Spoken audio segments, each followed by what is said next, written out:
Stay tuned for the following special presentation from KOFO 1220 and 103.7 FM.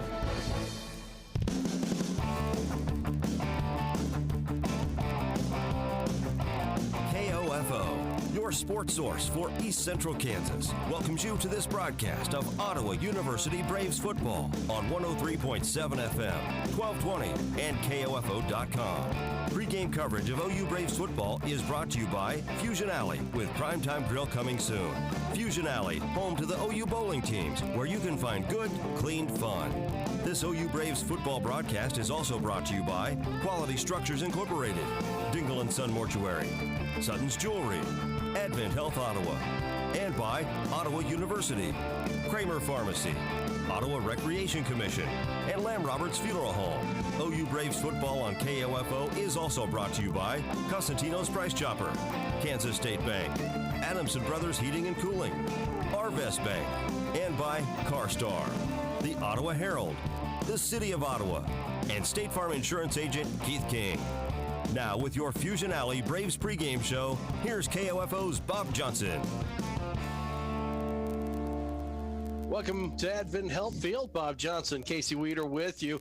Braves go 3-0 on their first drive. St. Mary with possession. And the handoff to Matt Graham up the middle will go for about a yard from the 28 to the 29. As we join this game just in progress, this is the first time St. Mary has touched the ball, so each team now has had an opportunity with it. And we appreciate you sticking around after the Ottawa University Braves volleyball game. Unfortunately, the Lady Braves fell in 5 sets to Kansas Wesleyan this afternoon. We'll see two receivers split out to the near side, including Brian Barnhart. It'll be Grimes who will hand it off and bouncing it out to the far side of the field. Looks like it was Graham again, and he's going to be brought down for a loss. Yeah, Jalen Scarr in on the tackle there, Bob. Ottawa lining up with 4 down linemen. Scarr, an outside linebacker, was lined up on the edge. That time was just trailing the play and makes the tackle on Graham for 3rd and long. Graham, who had a career high in carries, the freshman, 28 carries last week for 106 yards. So they're not going to go away from him, Bob, even with a loss on 1st and 2nd down. Gutka, Barnhart, and the third receiver to the near side, 3rd and 12. Handoff. Again, that'll go right up the middle, and the Braves will have nothing doing with it. Matt Graham will be brought down. He'll pick up the 2 yards lost. It'll be 4th and 9 coming up. Whole host of Braves in on that one, Bob. 6 or 7 players, starting with Jacob Garcia, Leland McKinney, and I want to say that was Keith Waltrip as well that got in there to make the tackle, and Ottawa able to get off the field after they were pinned deep in their own territory after that holding penalty on 1st down on their previous drive, able to flip the field a little bit with a good punt from Kagi, and play will be stopped here by the officials.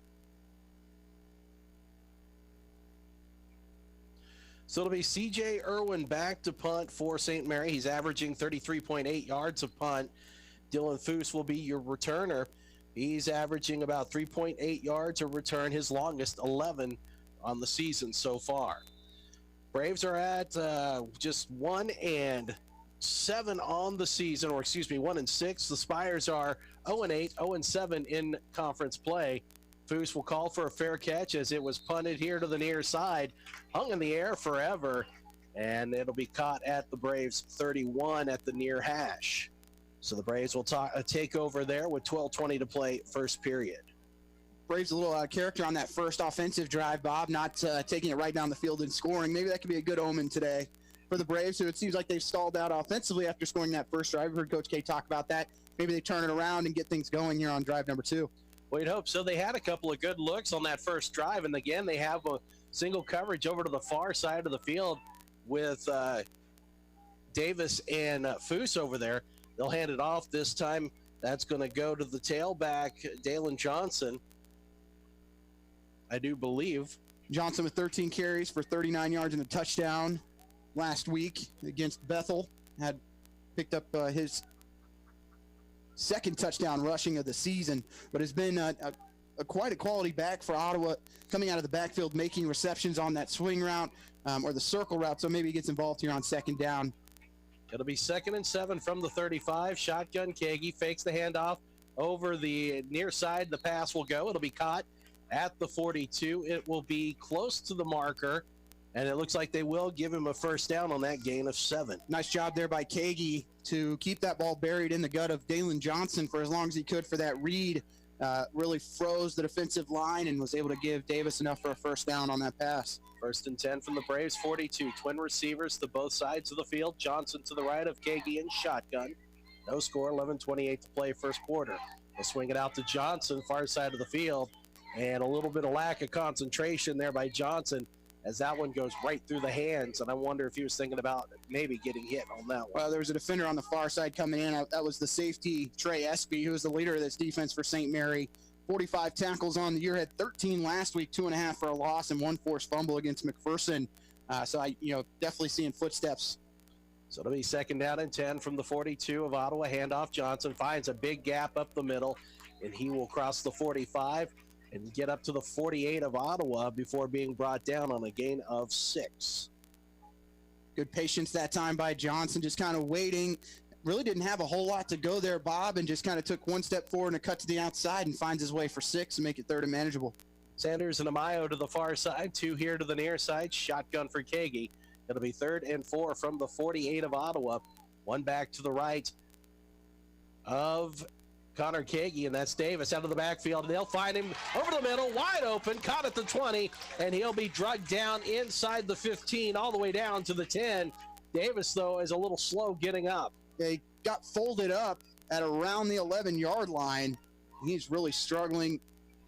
He's hobbling off on that, looks like his left leg, Bob, really struggling to get off the field. What a throw, though, by Connor Kagi to lead the freshman Colton Davis, who had a career day last week. And Ottawa's lost to Bethel.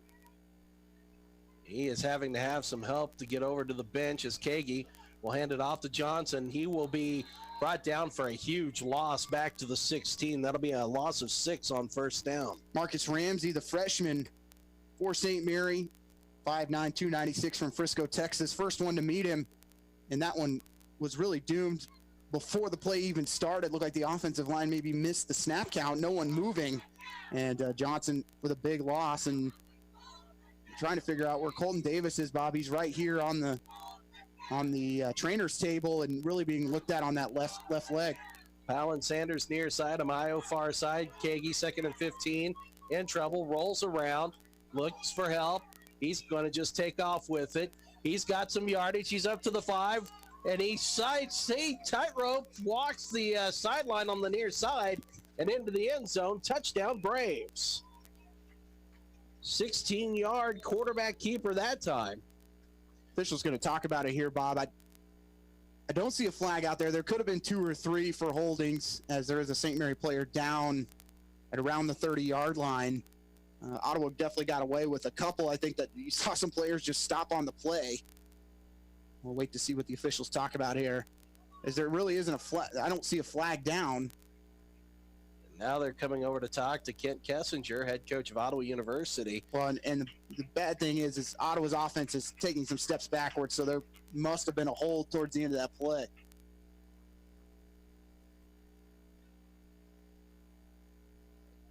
We are waiting for the officials to do something here. They're going to say he stepped out at the 8 is what it looks like. Okay. So... well, still enough for a first down. It'll be just shy. Oh, no, it is going to be short.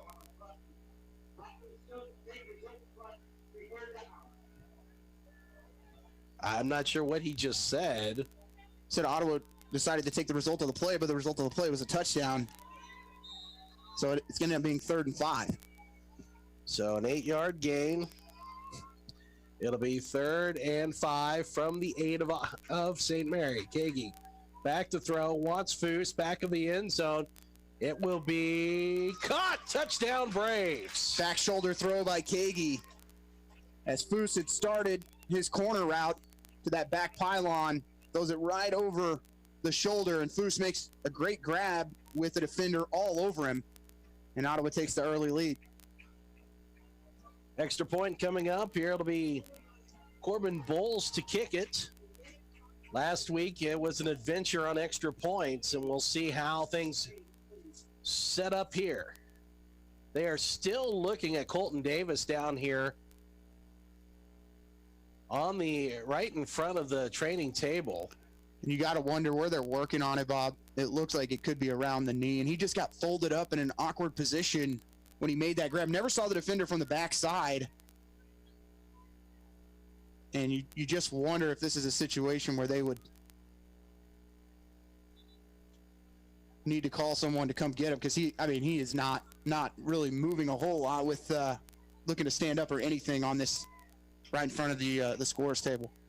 Obviously a dejected look on his face. We can hope that he's going to be okay here. And if they're getting the ice out, there's no way he's going to come back into this game.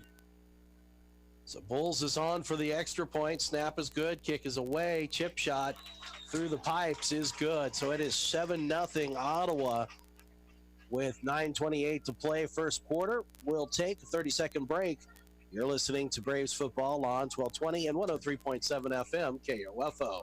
What it means to be an OU Brave is to be yourself. What I've learned here is I've created memories with friends, and I was actually really comfortable being in my own skin here.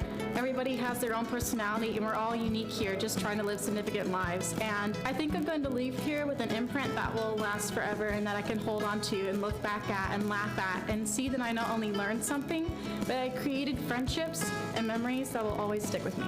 That's what it means to be brave, to be yourself. Be a Brave. Visit ottawa.edu.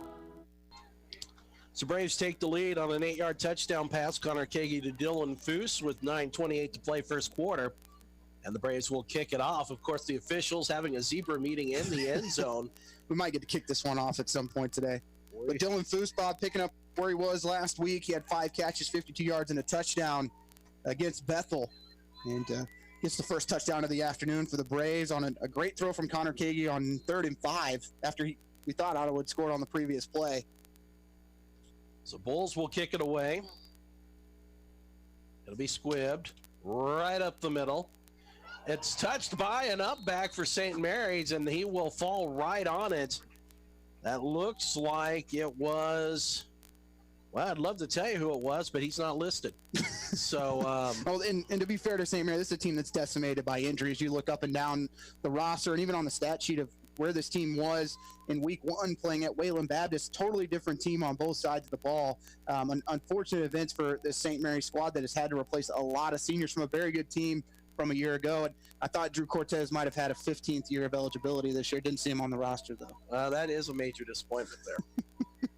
So it'll be 1st and 10 from the Spires 33. Grimes, pistol look. He'll now send out over to the flat on the far side, the running back. He's going to throw a pass over to the far side. It'll be caught at the 43, and falling forward to the 45 was Brian Barnhart. That'll move the sticks. First down. Jalen Scar just kind of outrunning the throw that time, or maybe over committed to the pass. It was right there in the passing lane, went right past the ball. Is it in the hands of Barnhart and enough for a first down? But a delayed blitzer by Colby Johnson forced the quick throw from Grimes. Nice job to step in and make a good throw. Good near side, Barnhart in the slot. They're going to hand it off this time to Graham. He's going to go up the middle, and the Braves will stop him, but not before Graham gets a gain of 2 to the 47.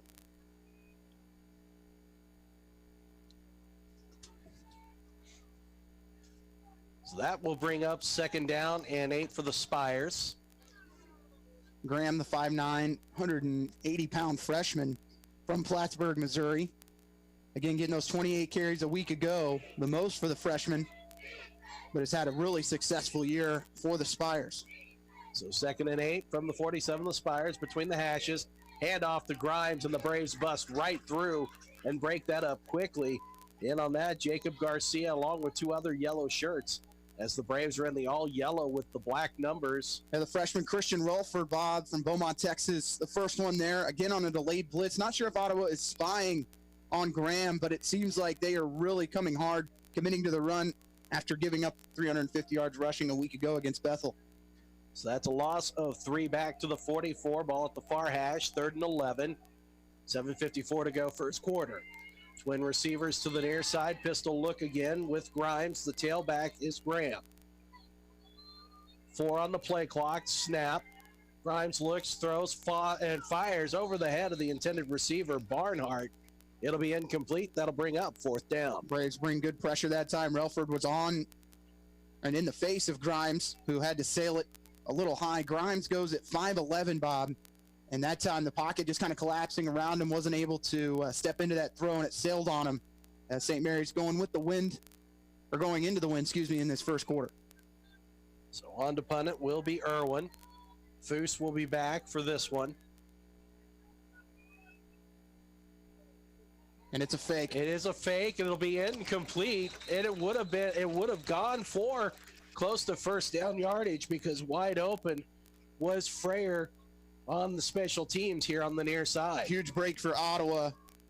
And that's just a matter of watching film on the Braves this year. Ottawa's given up a couple fake punts, and that time almost cost them again. Luckily, the receiver drops it. But that's something Ottawa has to be aware of with that rugby punt. It has caught Ottawa a couple times and bit them, especially look back at the Avila game. That was really what turned the tide in that second quarter on that fake punt from Avila. So big break for the Braves, and see if they can capitalize with great field position here on their third drive of the afternoon. It'll be 1st and 10 from the St. Mary 44. Kagi will look to go deep. He's in trouble, and he'll be brought down for a huge loss back to the 43 of Ottawa. Yeah, backside blitz from Jalon Law. No one touched him. So he went right off the shoulder of Grayson Workfields. No one shifted over. We talk about having good field position, and Ottawa looking like they might waste it. That's a loss of 13, Casey. Bob, we mentioned Colton Davis being out of this game. Stephon Sanders going to get major reps here, has good speed in the slot. So it'll be 2nd down and 23 from the Braves 43. They'll hand it off, break it out here to the near side. Across midfield goes Dalen Johnson. He'll pick up some of that yardage back as he'll get up to the 48 of the Spires. And with the way the defense has played here early on, might think about 4-down territory. If you can pick up 8 to 10 yards here on 3rd down, maybe look to go with the tunnel screen, or maybe what we've seen, that misdirection, show the tunnel screen to one side and then throw the halfback screen to the other. That's been a Coach K favorite over the last couple of weeks. 3rd and 14 from the 48. Kagi in shotgun. Johnson to the left of him. 2 receivers to both sides of the field. Ball is at the near hash at the 48 of St. Mary. Kagi does have time. Dumps it off. He's going to find Powell. Catches it at the 45. Gets away from a man at the 40. Has first down yardage before he's tripped up at the Spire 30 on the far side of the field. That's one safety Trey Espy's going to want back, Bob. Had a clean shot on Powell and just missed. Nice job by Powell to avoid the 2 tacklers and pick up enough for the first down on that dig route. Gain of 22. Braves convert. It'll be 1st and 10 from the Spire 30. 3 receivers near side, 1 to the far side. Kagi not able to find an open man. He'll dump it off near side. Dalen Johnson wide open at the 25. Lowers his shoulder. Falls forward to the 20. And he should have a first down on that one for a gain of 11. And Kagi just trying to dance around back there. Pressure being put on by this defensive line. And you've got their defensive line for St. Mary's been solid all season. You look up and down that front. All of them have at least 15 tackles and several for sacks. So Kagi's going to have to deal with pressure most of the afternoon. Well, they're going to say he's just shy, so it'll be 2nd down and an eyelash. Kagi fakes the handoff, slings it over the middle, slanting into the end zone. Touchdown Braves, it's Dylan Foose. A 20-yard touchdown reception. And yet again, Kagi running that read option, just delayed the linebackers long enough for Foose to find the gap between the linebackers and the safety. They were running cover 2. And that's a matchup you're going to take all afternoon if you're Connor Kagi and Dylan Foose. Is when Foose gets lined up with a safety or with a linebacker, that's got to be the first read. Bulls is on for the extra point. He hit his last one. As the Braves now lead 13-0. Snap is good. Placement is good. Kick is through. And it's 14-0 Ottawa. 5:48 to play first quarter. And we will take a 30-second break. You're listening to Ottawa University Braves football on 1220 and 103.7 FM KOFO. How would you like to work at the most exciting new restaurant and destination location in Ottawa? Open interviews for all restaurant positions are now taking place for the Primetime Grill at Fusion Alley. Visit the Pro Shop at 2204 South Princeton Circle Drive, Monday through Friday from 11:30 to 4:30, Sunday 2:30 to 5:30. After hours, you can interview at the Comfort Inn, Monday through Friday from 5 to 7 or Saturday 11 to 5. See the Fusion Alley Facebook page for more information. Be a part of the fun and the newest location to dine in by applying at Primetime Grill at Fusion Alley, opening in December, where you'll always find good, clean fun. Back at Advent Health Field, the Braves are up 2 touchdowns, 14-0, 5:48 to play. We're going to look to confirm this, but Casey, you brought up a point that this could be the largest lead Ottawa has had all season long. Ottawa has to respond with covering the kick, which has been an issue this year. Try and keep that concentration as they will squib it one more time. And it goes off of St. Mary players' hands. It'll be picked up at about the 22 and heading out over onto the far side of the field with Elijah Creighton, the cornerback for St. Mary. And he'll go out of play right there about the 25-ish. We'll see where they mark it here for sure. Looks like at about the 24. We'll see if on the next kickoff, if St. Mary decides to bring in a returner in one of those up back spots to field the kick, because right now the up backs are just not comfortable on those squibs. So Grimes again in pistol look. We'll move the tight end. We have movement on the line by OU. 2 receivers here to the near side. A lot of air under that ball, and a good job there by the Braves secondary to knock it down. St. Mary thought they had a free play, Bob, and no flag, as there definitely was movement from Jacob Garcia on that right defensive end position, really a defensive tackle position. But a big break for the Braves and a good throw by Grimes. Barnhart went up for it, but Johnston right there in coverage. So it'll make it 2nd down and 10 from the 24 of St. Mary. Ball at the far hash. Single receiver near side is Gutka. Single receiver far side. Fullback is in the backfield in this pistol look. Grimes will look to throw, slants it out here to the near side. It will be caught. The ball comes loose, and Ottawa may have recovered it. The intended receiver, Gutka, had it. It was punched right away from him as he had it at the 30, and a fumble there, and the Braves will take over. Yeah, Gutka tried to make some extra moves there, which cost him. Didn't see the backside defender for Ottawa, as he had a nice hitch route there with Devin Johnston. Or on Devin Johnson, who was playing about 8 yards off. Coming up with the fumble, I believe, is going to be Jalen Scarr. For Ottawa, Jalen Scarr off to a good start. Now we have a zebra meeting. I wonder if they're going to say if he even had control of it. But he definitely took a couple steps and was trying to juke back to the inside, which is what got him in trouble. As if he would have just continued to get to work to the sideline, he had enough for the first down. Turnover mask makes an appearance. You got to feel good for Jalen Scarr, Bob, a player that has battled back from injury this season after missing the first 4 games in his senior year, and has come back strong over the last couple weeks. Been a big addition for this defense. 1st and 10 Ottawa from the St. Mary 28. Handoff. Here goes Dalen Johnson. He's going to go out of bounds, but not before he gets across the 20 and up to the 18 here on the near side. That'll be a gain of 10. And this is a situation Ottawa has not been in most of this year, Bob. You mentioned it coming out of the break. Ottawa's biggest lead of the season. They've got to try and crush any type of hope St. Mary has right now, and they've got to punch this one into the end zone. 2 tight ends set to the near side. Again, they're going to hand that off. No, Kage's going to keep it himself. Bounces it outside, 15, the 10, lowers his shoulder. He'll be brought down at the 6 of Ottawa University on a gain of 12. Not often we've seen Kage keep it, and made the right read that time, Bob, as they were the defensive end on that backside, just slanted inside and was going with Dalen Johnson. 2 receivers far side. They'll hand it off to Johnson on the near side. Makes a man miss, stutter steps, gets tripped up, falls forward to the 2 on a gain of 4 on 1st and goal. Johnson leaping over. We haven't seen Santino G yet, Bob, in this game, so maybe Johnson getting the majority of the carries today. So it'll be 2nd and goal from the 2. Johnson, the tailback. He will grab it from Kage and bowl right into the end zone. Touchdown, Braves. Far side linesman has it as a touchdown. Now the near side does as well. And Ottawa scoring on their last 3 possessions after St. Mary coughs it up on the fumble, giving Ottawa great field position. So 4:38, just a minute, 10 seconds after scoring their last touchdown. The Braves are on the board again. Corbin Vols will be on for the extra point. Right now, St. Mary with just 12 total yards of offense on the afternoon. Snap, the kick, the placement. That's going to be wide right. And some trouble on that one. But and that's really his first true miss of the season, Bob. He's had 3 blocked on the year, but that's the first time he's pushed it to the right. But the Braves have opened up a 3-score lead, 20-0. And with 4:38 to go first quarter, we'll keep it here as this Braves offense has done a great job so far this afternoon. 112 yards of offense.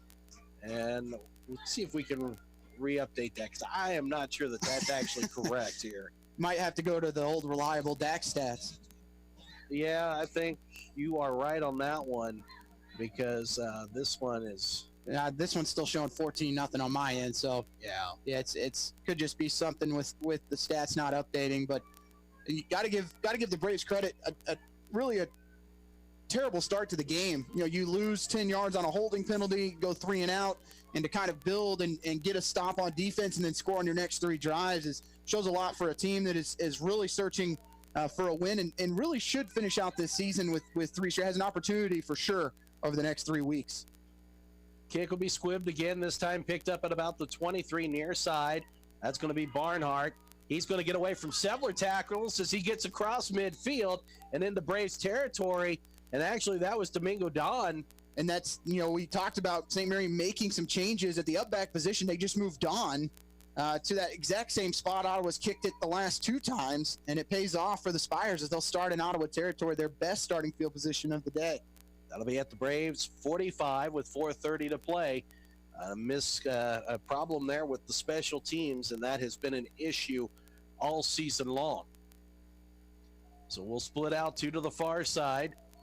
Single receiver to the near side. Grimes pistol will hand it off. That's going to go to the running back, and that ball pops free, and the Braves recover on another turnover as Graham had that one pop out like a kidney stone out of Pavarotti. And it'll be Braves ball. And one of his linemen, unfortunately, is the culprit of that fumble. Graham tried to cut back inside, and Colby Johnson going to get credit for that. I believe it hit the elbow or the upper arm of one of those offensive linemen on the left side. And Coach K's got to be thinking, taking a deep shot here on first down, try and put this one away here earlier, at least try and build off the momentum you've already achieved here in the first quarter. 2 straight fumbles by this St. Mary offense. The previous drive before those 2, it was a fake punt that didn't work out. Shotgun for Kagi, 2 receivers near side, 1 far side. Johnson the back in the backfield. They're going to look to go to Powell, far side of the field. It'll be incomplete. A lot of hand checking going down the field. And no flag on that one. And officials really looking to keep the Hankies in their pockets today. Great coverage on that far side. I believe that's Elijah Creighton on the coverage. And if they're both doing the hand fly, the officials are going to let that go. Great, even better ball, though, from Connor Kagi. Put it on the money. Just good coverage. So that's going to make it 2nd down and 10 from the Braves 38. We'll hand it off to Johnson here to the near side. And St. Mary able to kind of snuff that out. And running them out of bounds. It's going to be Trey Espy. Free safety who's had enough, the senior from Olathe, the leader of this defense. And that one, again, just blown up from the beginning.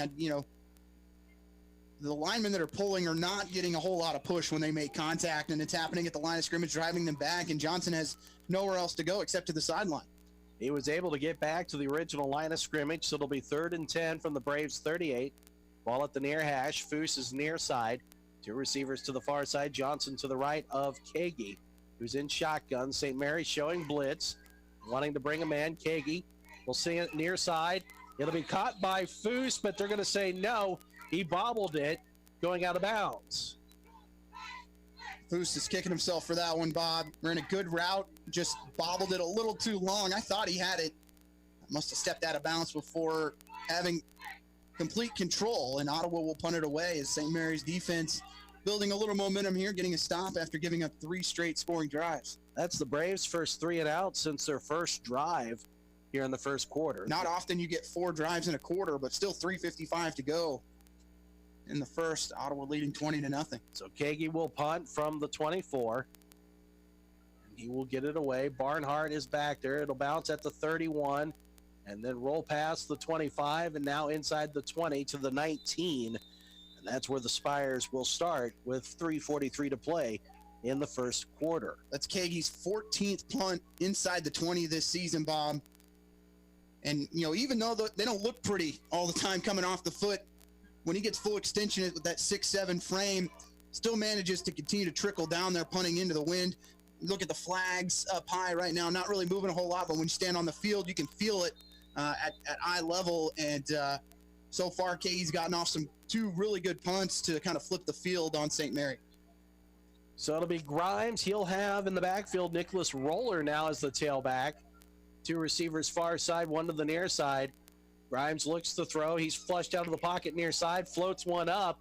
And the Braves had a shot at an interception on that one as the intended receiver was Don here on the near side. The safety coming over the top to help out, that was Samad Ali. And that time, Ottawa able to get some safety help. Ali was actually in the middle of the field, did a good job to make up some ground. Almost had a play on that one. Ali, a player that has gotten some extra work after the injury to Kobe Womack a couple weeks ago, and now that Womack's back healthy, you built some depth at that safety position. Player that the coaches really like. Again, twin receivers to the near side, single to the far side. They're going to hand it off this time to Roller, who went right up the middle and was met right away. That'll be no gain there on 2nd and 10. Roller, a player from a year ago that really was the lead back for this team from the majority of the year, and has kind of taken a back seat to the freshman Graham, getting a chance to get in the game here after Graham fumbled, and St. Mary finds themselves in 3rd and long again. Ottawa has to know the sticks here. So 3rd and 10 from the Spire 19. Ball will be at the near hash, 3 minutes to go. Braves in front, 20-0. It'll be Don to the near side, 2 receivers to the far side. It'll be Roller, it looks like, again at tailback. Grimes in trouble. He's just going to get rid of it. It'll be incomplete. There was a receiver on the far side of the field, as the intended receiver was the H-back Reese Metler. And it'll be 4th down. There was the tailback on that one. Roller had swung out into the flats, and luckily for Grimes, he was able to just put it in the vicinity, and will not be called for intentional grounding. That was Aaron Schumann applying the pressure from the backside for Ottawa. Now we have a change in at punter. I'm trying to see who that is. That could be Barnhart. It is. Rugby style kick. And I think that might have gone off of Ottawa, Bob. I think you're right. I think it did. The Braves will recover it, as running back there quickly was Foose. He looks to be shaken up. Not sure who it was back there for Ottawa that finally slid on it at the Braves 25 on the far side of the field. I believe that. And now a flag comes in. And that's going to be on Ottawa. Christian Relford was the player for Ottawa. It went off his shoulder pad, never saw it as he was chasing the gunner down that far side. And when it went off his shoulder, smart play by Foose to go and get it, to at least make an effort for it. And Ottawa's going to get possession, luckily, but it's going to cost them another 15. As coming out of that pile was Jalen Scarr and Colby Johnson and Devin Johnston. So don't know who's going to be the culprit for that personal foul. Officials still talking about it over on the far side of the field. But it happened right in front of the St. Mary bench in their fan section, making the short drive from Leavenworth. Some extra long zebra meetings today. Well, and this has been a rivalry over the last couple of years, Bob. Kind of gone back and forth who's won this game. The home team has won it in the last 2. But we've seen, tempers flare quite a bit. Just something that, both teams kind of take on the idea. This has always been the closest matchup for both these teams for a long time until you throw Avila into the mix. So this is definitely something that, the officials trying to take care of here early on. So it is against Ottawa. Let's see here.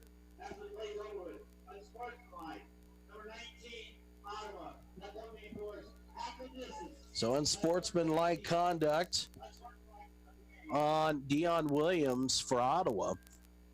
So, yep, that will move that ball back.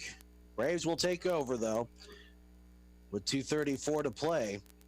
And I think the officials may be wanting to keep a hold on this one and not letting it blow out. Well, it started with the hit on Grimes on the previous play. Didn't like the way Schumann got off the pile on Grimes, and it just continued to the next play, and then Ottawa's the one that gets caught. And Ottawa's got to really think about that and do a little bit better job. You're up 20-0. There's no need for that right now. Well, this is a team that hasn't been in a situation like this all year. I mean, this is the largest lead they've had on the season. Haven't had to play with the lead much this year. Have played from behind. And right now they are in an unfamiliar situation. A good situation to be in, though, up 20. This will be the 6th offensive possession for the Braves here in the first quarter. 20-0, Ottawa in front, 2:34 to go. 1st and 10 from the Braves, 13. Twin receivers both sides of the field. Dalen Johnson will take the handoff, and he'll push forward for a yard. And St. Mary really has done a good job, Bob, stopping the run here in the first quarter. They've given up a couple big ones to Johnson, but otherwise anything in the middle has really been bottled up. So it'll be a gain of 2, 2nd down and 18. Twin receivers set to the far side. One here to the near side is Amayo. Johnson, the tailback. Keaggy's going to look to throw. Fires over far side. It'll be caught. That's going to be Stephon Sanders making a nice little catch. 1st down yardage over the 30. And it looks like he went out at about the 31. What Ottawa's doing, Bob, is just overloading one side and then looking to the side with the single receiver because it is just single coverage with a corner. So a gain of 16, 1st and 10 from the 31, handoff Johnson, and he'll be bottled up, and he will be brought down. I'm not sure if I just saw a flag come in or not. I thought I saw something yellow fly, and it wasn't just Dalen Johnson. It could be just the fact Ottawa's wearing the all yellow today, Bob. Just the color of choice, going with yellow pants, yellow jersey, and the black helmets today. But St. Mary really keying on the run there on 1st down. We like to see Keaggy keep it one of these times as they're really diving hard on Dalen Johnson. Loss of 2, back to the 29, 2nd and 12. They'll swing it out to Dalen Johnson. It'll be caught. Spins around from a would-be tackler and then goes out of bounds. He might have gained a yard, and he might have just got back to the line of scrimmage. We'll see what the officially does. And this will be back-to-back drives, Bob, that Ottawa gets themselves into 3rd and long. They had done a good job working the middle of the field with the dig routes and the slants and the posts on those 3 successful touchdown drives, and they've kind of gone away from it on the last 2. No gain. It'll be 3rd and 12 from the 29, under 60 to play, first quarter. Keaggy rolls out near side, looks, throws, fires. That's going to be caught by Kareem Powell. 1st down yardage to the 42 of Ottawa. Official here on the near side has it about a yard shorter than the far side official, but they're going to give Ottawa the 1st down. Gain of 13. 1st and 10, Ottawa. 2 receivers to the far side. Powell here to the near side. Shotgun Keaggy. Johnson to the left of him. 16 on the play clock. Again, swung out here to Johnson. Johnson catches it, lowers his shoulder, and just bowls over the cornerback, who then just throws a shoulder into Johnson afterwards. That'll be a gain up to the 46. That was Hunter Patterson who had the contact there as he claps it up afterwards. Those linebackers like that. Patterson, the 6'1" sophomore from Lenexa, Kansas. It's his 11th tackle of the year, and there will be a whistle before the play. I believe it's going to be a false start on Ottawa as the snap count, everyone else moved except for the center.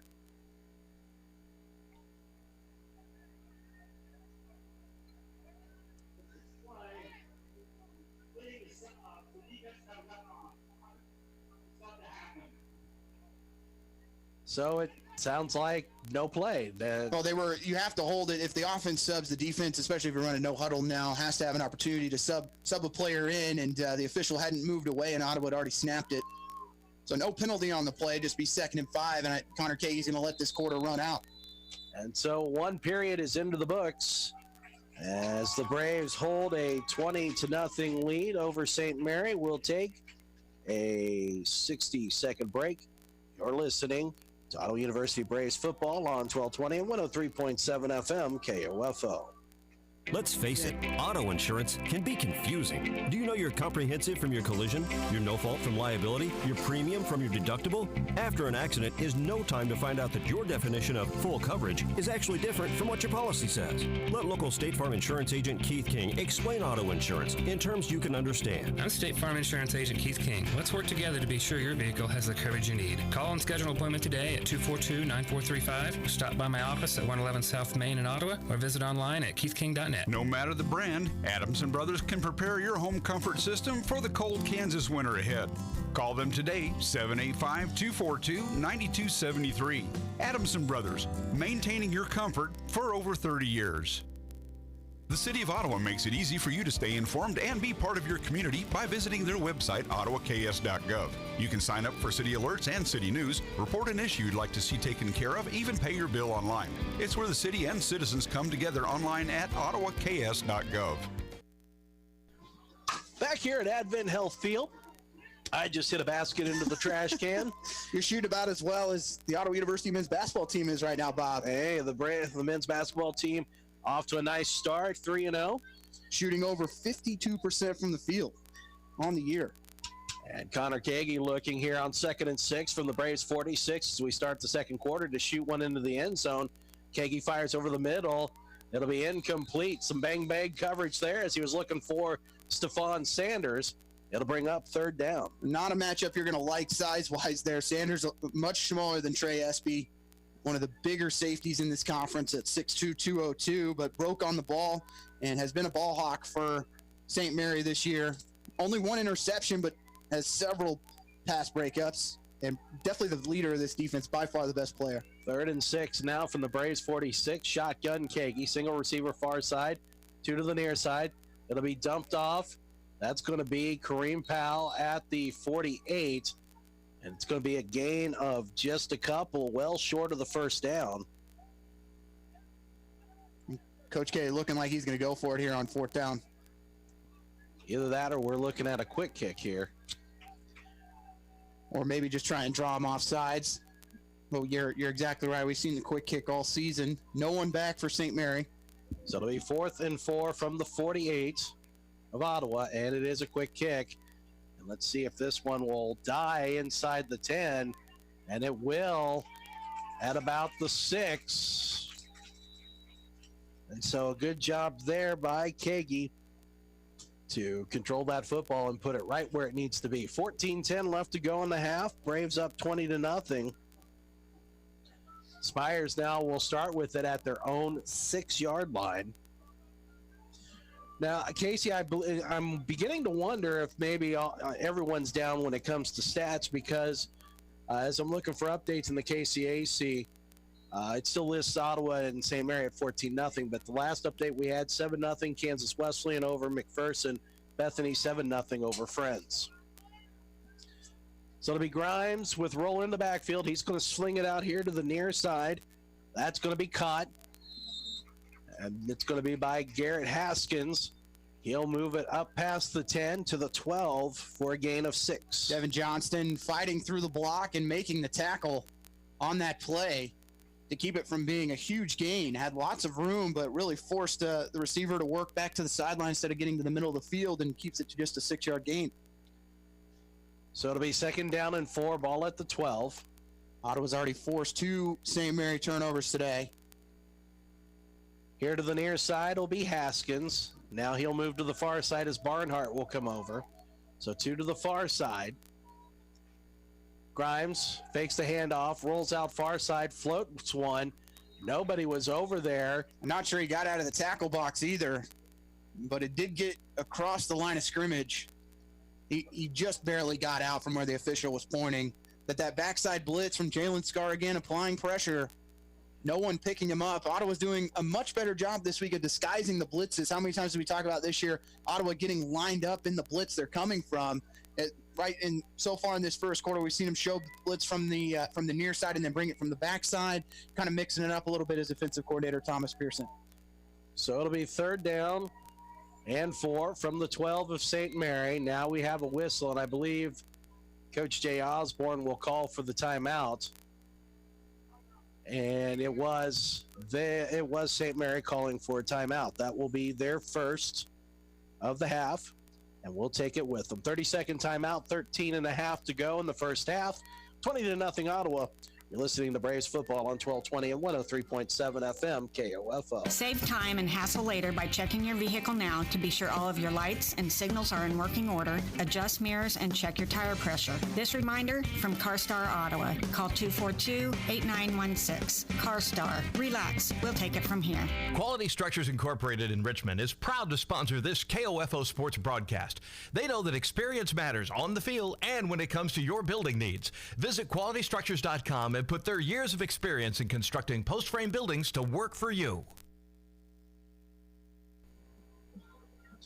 Back here at Advent Health Field, I'm Bob Johnson, the handsome man to my right, and boy, if you could see him, let me tell you right now, he is a man of good looks. It's Casey Weeder, and Casey, this is a big third down play here for St. Mary. They don't pick up a first down. Now they're punting into the wind and could possibly give the Braves some good field position. Well, Grimes really hasn't had any opportunity to step into a throw. They like to work the middle of the field last week against McPherson when he threw for 262 yards and 4 touchdowns.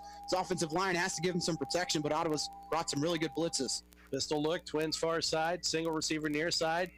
Pass is caught. That's going to be by the tight end. He's going to be close to a first down yardage across the 15 to the 16, and that was Reese Metler, the H-back, and they are going to give him the first down. Metler, the 6'2", 260-pound freshman from Keensburg, Colorado, with a big grab to give St. Mary some room out of the shadow of their own end zone.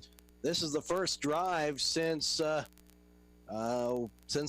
looks like the fake punt one that the Spires are going to go longer than 3 plays. As Grimes will hand it off to Roller right up the middle, big hole across the 20. He rumbles to the 22. And that's what you're going to get out of Roller, Bob. He's going to run the play that is called. He's not going to be real shifty, but he's going to go north and south. And Ottawa's got to continue to remain physical at the line of scrimmage, and that time able to break free for a big gain. So it'll be 2nd and 4 from the 22. Gain of 6 there by Roller. Ottawa's gone more back into that 3-4 set with just 3 down line. We saw him go with the 4 lineman set to start the game. Gudke far side now in motion to the near side. They'll hand it off to Roller. He wants to go up the middle, bounces off a couple of tackles. Now another one, first down yardage across the 25. He'll be forced out of bounds at the 32 and move the chains. Blankenship making the tackle, the shoestring tackle to keep that one for going for 20-plus yards.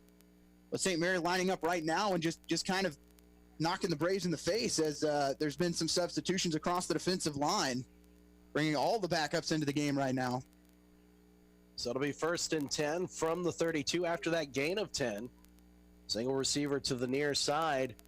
That is, well, I'd love to tell you, but he's not listed. Single receiver to the far side. Now they're going to hand it off as Graham is back into the game. He'll move past the 35 and up to about the 39 for a gain of 7 on first down. I think Ottawa's got to call a timeout here. St. Mary with great success running off that right edge the last 3 plays. And they just seem out of sorts here on this drive. Is St. Mary really committing to running the football as they're just pulling the backside guard and the tackle, leading the way off the right edge. 2nd and 3 from the Spire 39. Again, single receivers to both sides of the field. Grimes, pistol look. Man in motion, that's going to be Graham, who will take the handoff, go right up the middle. They're going to say no gain on that one. Well, the counter play has been blown up by Ottawa all of this first half. I mean, when they've lined it up and just decided, to run the lead or run the halfback sweep off the edge, they've had a lot of success when they try to go with the counter. It's gotten them or the traps. It's gotten them in a lot of trouble as Ottawa's been able to blow it up, and they force a 3rd and 4. 8th play of this drive coming up, which started at the 6 of St. Mary. 3rd and 3 from the 39 of the Spires. Twin receivers near side, 2 to the far side. Now splitting out here to the near side is Graham. They're going to dump it over the middle. It's going to be caught by the H-back, Longoria. First down yardage as he'll finally be brought down at the 44 of the Spires. That'll be a gain of 5. Longoria, just kind of a delayed route that time, blocked for just a couple seconds, then turned around, just kind of a tight end pop pass, and just enough for a first down. So the ball between the hashes at the 44 of St. Mary, 1st and 10. Single receiver, both sides of the field. They'll hand it off. Grimes up the middle, slices through the line. He'll push up close to the midfield. They're going to say he's down at the 49, but we're going to have a flag. That may be on Ottawa. I think it's actually going to go on St. Mary. The left guard, Garrett Booth, the backup left guard, got an extra shot on Colby Johnson after the play was over. I believe that's what the official saw. We'll await as the men in stripes are at the Spire 45 discussing this. Well, Colby Johnson had to come out of the game. Not sure if his helmet popped off or they just took him out of the game to cool off a little bit.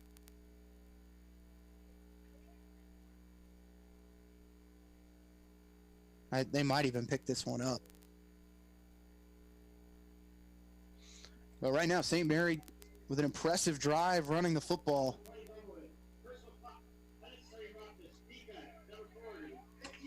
Well, what do I know, Bob? They're going to call it on Colby Johnson. The flag didn't even come out until the until after the shove from the offensive lineman. And all of a sudden, that funk that we talk about that this team likes to fall into is starting to set in here at Advent Health Field with 10:17 to go in the half. That'll put the ball at the 36 of Ottawa after the penalty.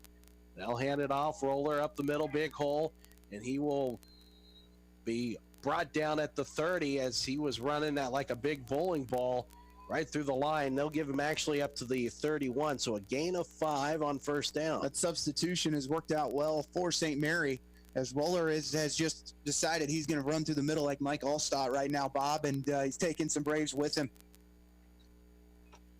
So 2 receivers to the near side, Gutka and Barnhart. The H-back, Longoria, far side against the line. Grimes, pistol look. Roller will take it this time. He'll bounce it out here to the near side and then be brought down at the 30. So a gain of a yard there, and that'll bring up third down. Aaron Schumann making sure he kept his edge that time and took several St. Mary offensive linemen with him, as not only did he make the tackle, but he took 2 or 3 St. Mary offensive linemen to the ground, as him and Jacob Garcia were having none of it on second down. 9:10 to play, first half, 20-0 Ottawa, 3rd and 4 now. Have to believe this is 4-down territory for St. Mary, down by 20. Single receivers split out, one to the near side, one to the far side. Pistol again, Grimes. This time it's Graham in the backfield as the tailback. They're going to look to throw, and Grimes had a wide open Gutka, but overshot him and threw it behind him also. It'll bring up 4th down. Offensive line did a tremendous job of cutting the defensive line for Ottawa. Everyone was on the ground on that play, just not anticipating that, and just a little wayward throw there from Grimes, unable to hit his receiver, but as we thought, Bob, they're going to go for it here on 4th down. So 12th play of the drive coming up here for the Spires. This is the best this offense has looked so far this afternoon. Gutka far side, Barnhart. Ottawa going with jam coverage here to the near side, but the far side, Jalen King playing 8 yards off. And Ottawa's going to be called for offsides anyways. Grimes with it. He'll be brought down, but it's not going to matter. It'll be a first down for St. Mary as the Braves jumped offside, and a mental mistake there, Casey. You played so well and so clean for that first quarter. Second quarter hits, and it's like you've just forgot how to play. Well, that was Jalen Scar who jumped off. He was coming on a blitz from the backside.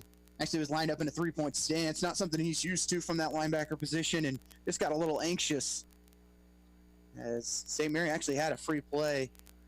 Weren't able to take advantage, but still get enough for the first down on 4th down. So they'll put the ball at the Braves 25 now.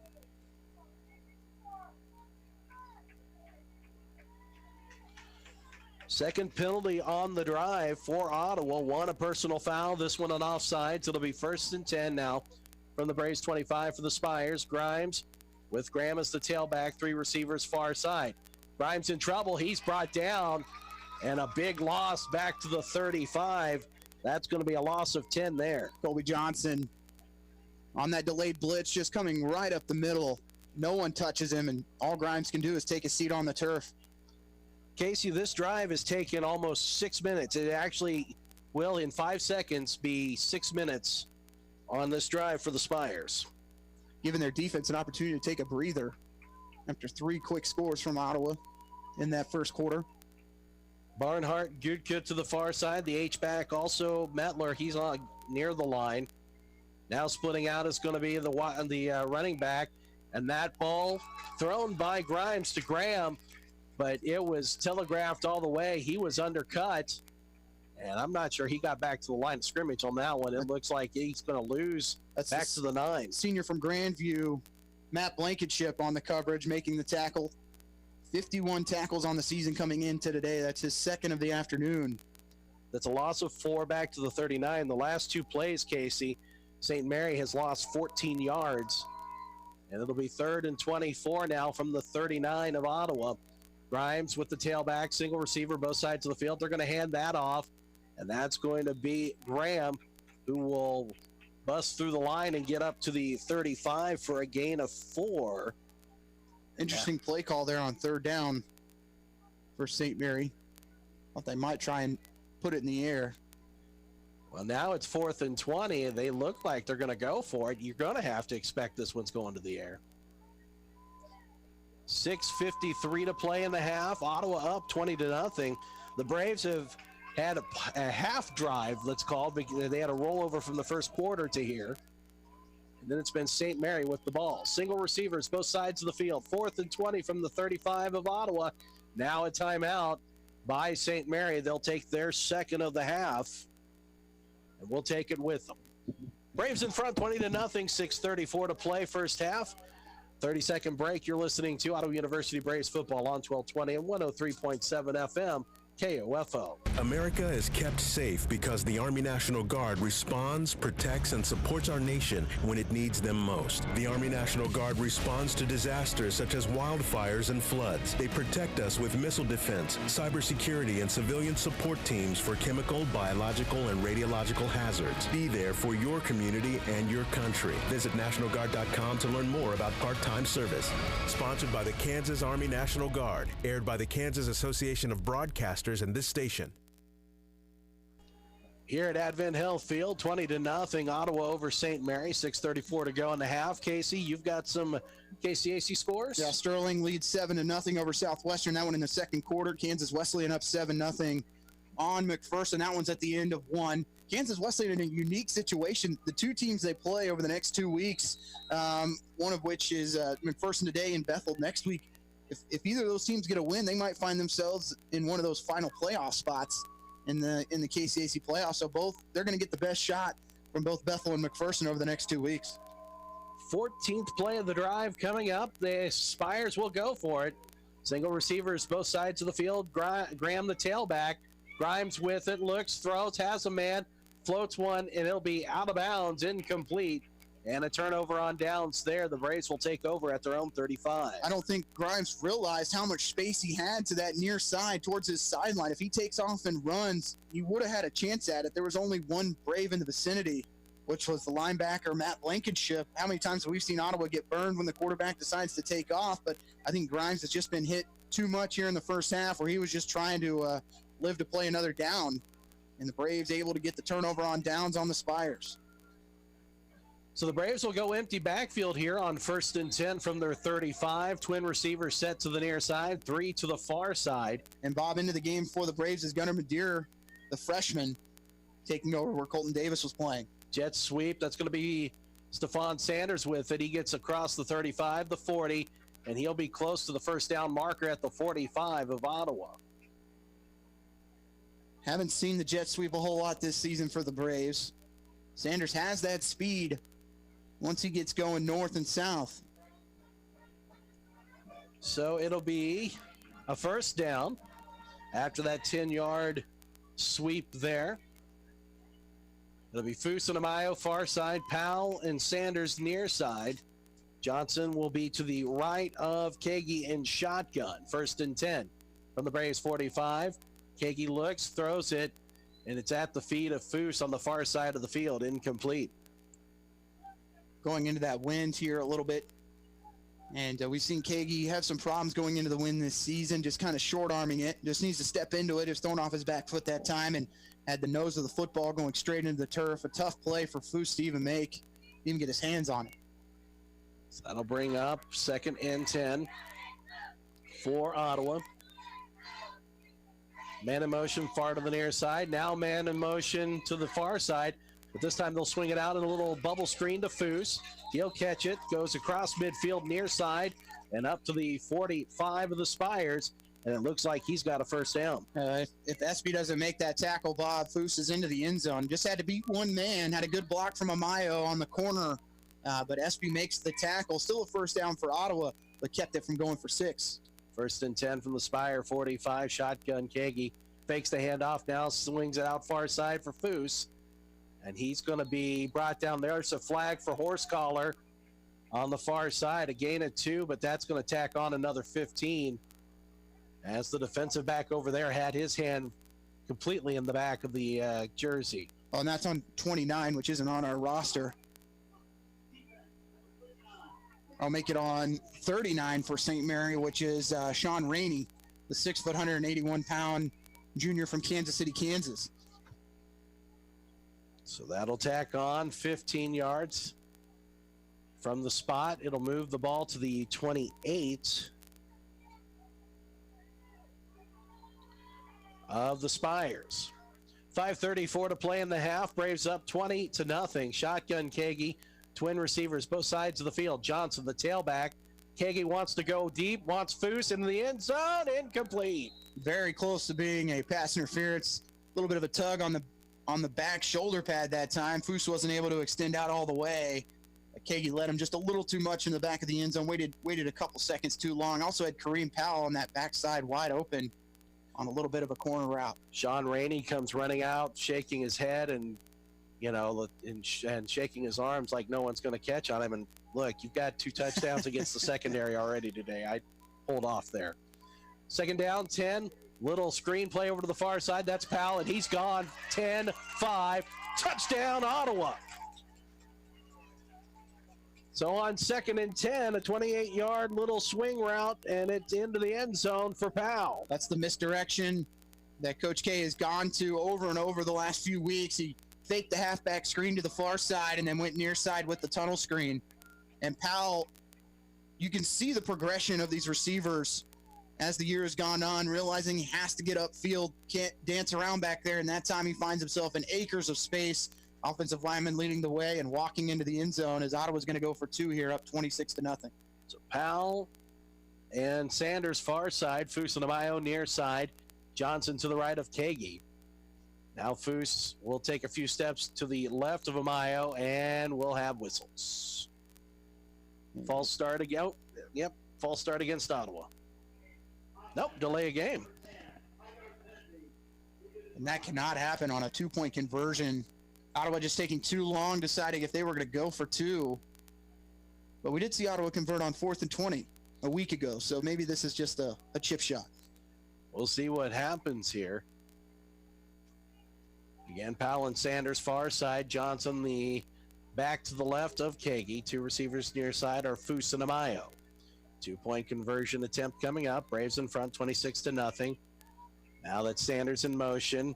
Kagi looks, wants the back of the end zone wide open, but overshoots the intended receiver, Sanders. Well, if he puts both his hands up, tried to make a one-hand grab in the back of the end zone, puts both hands up, he's easily makes the grab. But Ottawa's still leading by 26. So 26-0 Ottawa, 5:12 to play. First half. We'll take a 30-second break. You're listening to Braves football on 1220 and 103.7 FM KOFO. How would you like to work at the most exciting new restaurant and destination location in Ottawa? Open interviews for all restaurant positions are now taking place for the Primetime Grill at Fusion Alley. Visit the Pro Shop at 2204 South Princeton Circle Drive, Monday through Friday from 11:30 to 4:30, Sunday 2:30 to 5:30. After hours, you can interview at the Comfort Inn, Monday through Friday from 5 to 7 or Saturday 11 to 5. See the Fusion Alley Facebook page for more information. Be a part of the fun and the newest location to dine in by applying at Primetime Grill at Fusion Alley, opening in December, where you'll always find good, clean fun. 26-0, Ottawa in front, 5:12 to play in the half. Bob Johnson, Casey Weeder with you. And we get ready for the kickoff from Corbin Bulls here. As we'll have one back for the Spires. That will be Creighton, it looks like. That'll be aimed over to the far side, taken at the 15. Up across the 25, the 30, and up to the 32. That looks like, and it was Jalon Law. And that's where the Spires will take over with 5:06 to play here in this first half at their own 33. Dion Williams, Bob, had a shot at the returner at around the 25, just missed on it, but a good kick that time by Bulls to pin that one between the numbers in the sideline. Barnhart and Gutka near side, a single receiver far side. Grimes with Graham behind him. Graham lost his footing, but he's able to fall forward and pick up a few yards. They'll get him across the 35 to the 36 for a gain of 3. St. Mary does get the ball to start the third quarter as they won the coin toss and deferred. Any type of points here would be big for the Spires as they were able to get a good drive going on their previous one that went over 6 minutes, but turned it over on downs deep in Ottawa territory. Gutka and Barnhart near side, each with single coverage. Now Gutka in motion near to the far side. They're going to hand it off to Graham, who was the tailback, and he pushes forward with a little bit of help from his offensive line to the 39 for another gain of 3 on 2nd and 7. He was stopped at the line of scrimmage, but both these running backs for St. Mary are just fine with a little bit of contact, to say the least. Yards after contact has been a positive today for St. Mary. Anytime they have Roller or Graham back there, Ottawa not getting the penetration we saw early on in the first quarter. So 3rd and 4 for the Spires from their own 39. Twin receivers near side. Now Barnhart in motion. Again, they'll hand it off this time. That'll be Graham, who takes the handoff from Grimes. And he will snake his way through across the 40 and up to the 42. What an effort there by Graham. Was again stopped at the line of scrimmage. Worked back to the middle of the field, which doesn't usually work out well for the running backs, but just continued to shift his way through the defensive line. Troy Tominick now into the game, full at quarterback for the Spires. They'll go for it on 4th and 1. It'll be Roller in the backfield as the tailback. 2 receivers over to the far side. 4th and 1 from the 42 of the Spires. Now confusion. 7 on the play clock, 3:13 on the game clock. They're going to hand that off to Roller. He'll have first down yardage as he keeps moving and churning those legs forward across the 45, up to midfield and to the Braves 49 for a nice gain there. Roller has had an impressive first half for St. Mary as we work our way under 3 minutes to go in the half. Gain of 9 for the Spires and Roller. So now 1st and 10. Tominick is back. It's going to stay in on this one. Now maybe a little bit of confusion as they broke the huddle. Now had to go back. Barnhart near side. Gutka far side. H-back is Metler over to the far side on the line. Going to fake the handoff.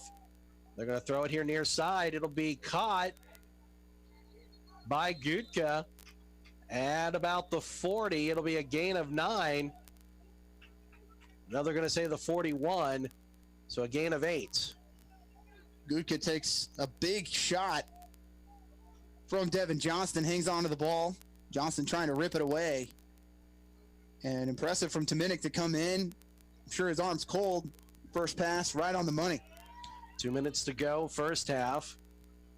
So Gutka near side, Barnhart far side. And it looks like Tominick will have Roller behind him. Now Gutka in motion near to the far side, handoff, Roller. He bounces off a couple of tackles. He's going to fall forward across the 40 to the 39. And he's going to be just shy of the first down. They're going to say he's actually down at the 40. Colby Johnson doing everything he can as Johnson goes 5'11", 205. And Roller 259 on the scale. Maybe a little more than that as the winner kicks in, at a few more LBs, but Johnson trying to go low there and keeps it at 3rd and short. 3rd and 1 from the Braves 40. 2 receivers near side, 1 to the far side.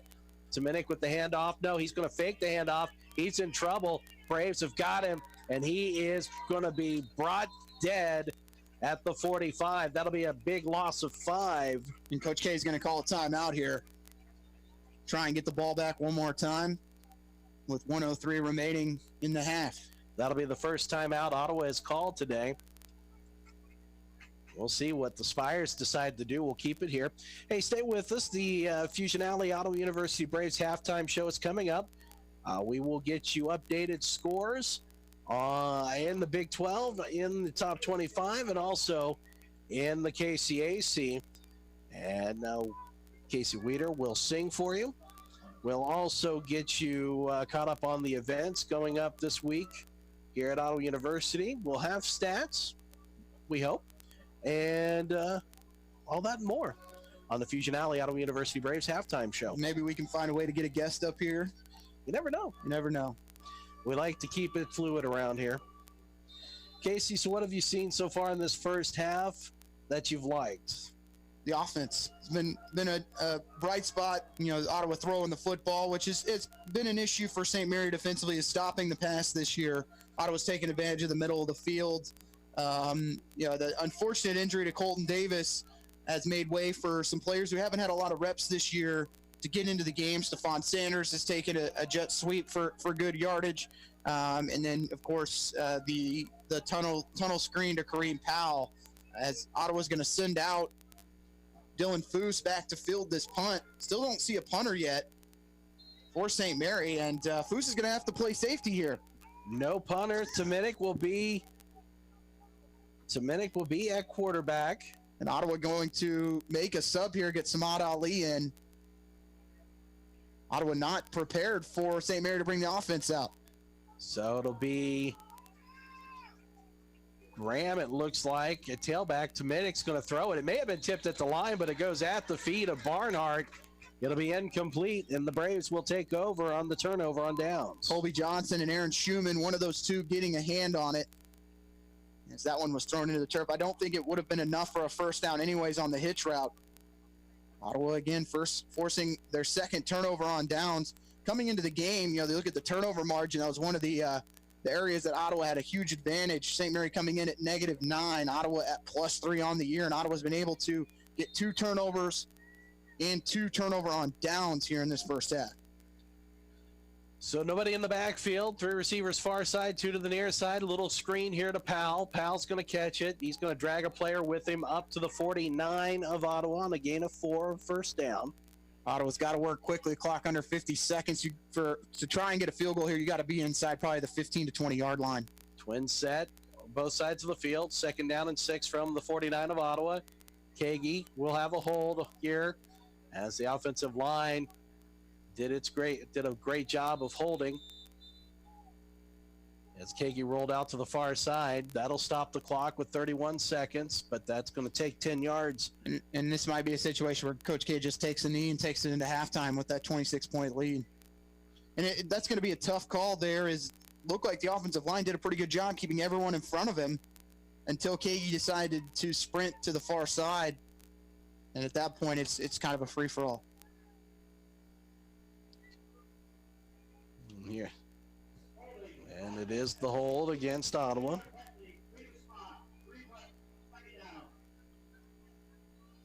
So that'll put the ball at the 39.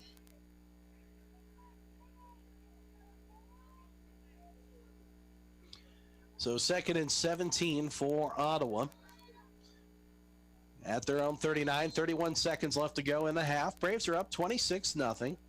Kagi shotgun, 3 receivers far side, 1 to the near side. Kagi looks, throws, slings it at Amayo, but it was too far for him. It's incomplete over on that far side of the field, Casey. That was going to be a tough play for Amayo, sprinting to the sidelines, trying to make that grab. One of the hardest throws we've seen from Kagi this season. And just unfortunate that went through the hands of Amayo. Now you find yourself in 3rd and 17, where if you don't get this, you're going to give St. Mary the ball back, potentially, with a little bit of time to work. So 3 receivers to the far side, Foose, Sanders, and Amayo. Powell to the near side, Johnson to the left. Now he'll move out to the far side. Kagi in trouble. and he's going to be brought down. That's going to be a big loss back to the 30. And head coach Jay Osborne, I'd take a timeout here. I think he's just going to let it run. And I don't know if Coach K and Kagi were on the same page, but St. Mary is going to be okay with letting this clock run out. And we will head to the half after that loss of 9. Braves, though, are in front 26-0. And we'll take a 2-minute break. When we come back, it'll be the Fusion Alley Ottawa University Braves halftime show. You're listening to us on 1220 and 103.7 FM KOFO. Sports, information, and entertainment in East Central Kansas. KOFO K279CS Ottawa, where keeping you informed comes first. The Ottawa Recreation Commission is your place for activities and other programs designed to keep the members of our community active and healthy. Visit us at the GOT building or online at orcottawaks.org to see recreation options for all ages. Ottawa Recreation Commission, bring recreation to life. This is Eric Price, Funeral Director at Lamb Roberts Funeral Home in Ottawa, Baldwin City, and Overbrook. We're proud to be involved in the communities we serve and support the youth of today because they're our leaders for tomorrow. Lamb Roberts Funeral Home, providing compassionate care when you need it most. I came here to run cross country and it ended up being way different than I thought it was going to be. It's unlike anything I've ever been a part of to be on the team. Everyone is so completely different. There are people you never thought you'd be friends with, nothing like your outside friends, but somehow you all click to be the same and have the same interests, but yet completely different. Everyone's always there for you. It's not just about running. Friendships and families like they're your siblings when you're away from home. That's what it means to be a part of the Braves cross country and track team, to be a family. Be a Brave. Visit ottawa.edu. Warning, this product contains nicotine. Nicotine is an addictive chemical, not for sale to minors. Website restricted to adults 21 and over. I'd been smoking for a while. I tried vaping when it first came out. It just didn't work for me. But recently, I tried My Blue, and it actually gave me the nicotine satisfaction I was looking for. My Blue is easy to use, and it lasts all day. I even like having the different flavors and nicotine options. It's nice having a choice. I think other smokers will be surprised by My Blue. I certainly was. And right now, try My Blue for $1 at select retailers or myblue.com. You check things all the time, like your email every 10 seconds, or your ex's Instagram. But what about checking something as important as your credit? Well, Discover makes it quick, easy, and best of all, free. Discover is now offering FICO credit scores to everyone for free, even if you're not a customer. And checking your score won't hurt your credit. We call it the Discover Credit Scorecard. And once you know your score, you should check to see if your current credit card is the best fit for you. Check your credit, compare your card. Go to discover.com/credit scorecard. Limitations apply. Back here at the half, Ottawa University is in front 26-0. And we want to welcome you in to the Fusion Alley Ottawa University Braves halftime show here on 1220 and 103.7 FM KOFO. The Braves halftime show is brought to you by the newest destination location in South Ottawa, Fusion Alley. Senior leagues are forming now, but they are filling up fast. They roll every Wednesday at noon. So get your 3-person team together and call 242-BULL to sign up today. Fusion Alley, good, clean, fun. Well, a good first half of action here for Ottawa University as they have a 26-0 lead. And let's get you caught up on scores from around the KCAC, also around the Big 12 and the NCAA Top 25. As we will get you that information here. As today, right now, we have Sterling in front of Southwestern 7-3, and McPherson is down to Kansas Wesleyan 34-0. Avila in front of Tabor 7-6, and Friends in front of Bethany 14-10. So those are the scores in the KCAC, and we will get you Big 12 scores in the NCAA top 25 here shortly, as it looks like having some technical difficulties on the end.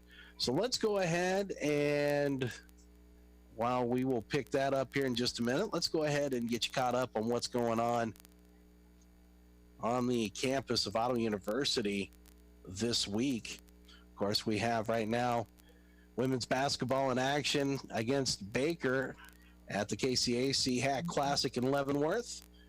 And Lady Braves were down, and we'll try to get an updated score on that for you once it becomes available. Junior varsity volleyball is also playing right now against Kansas Wesleyan and Wilson Fieldhouse. Overwatch tournament is underway right now at the East Sports Arena in Peters Auditorium. Then women's soccer will take to the field today as they'll take on Bethel here at Advent Health Field, and it is senior day for the ladies.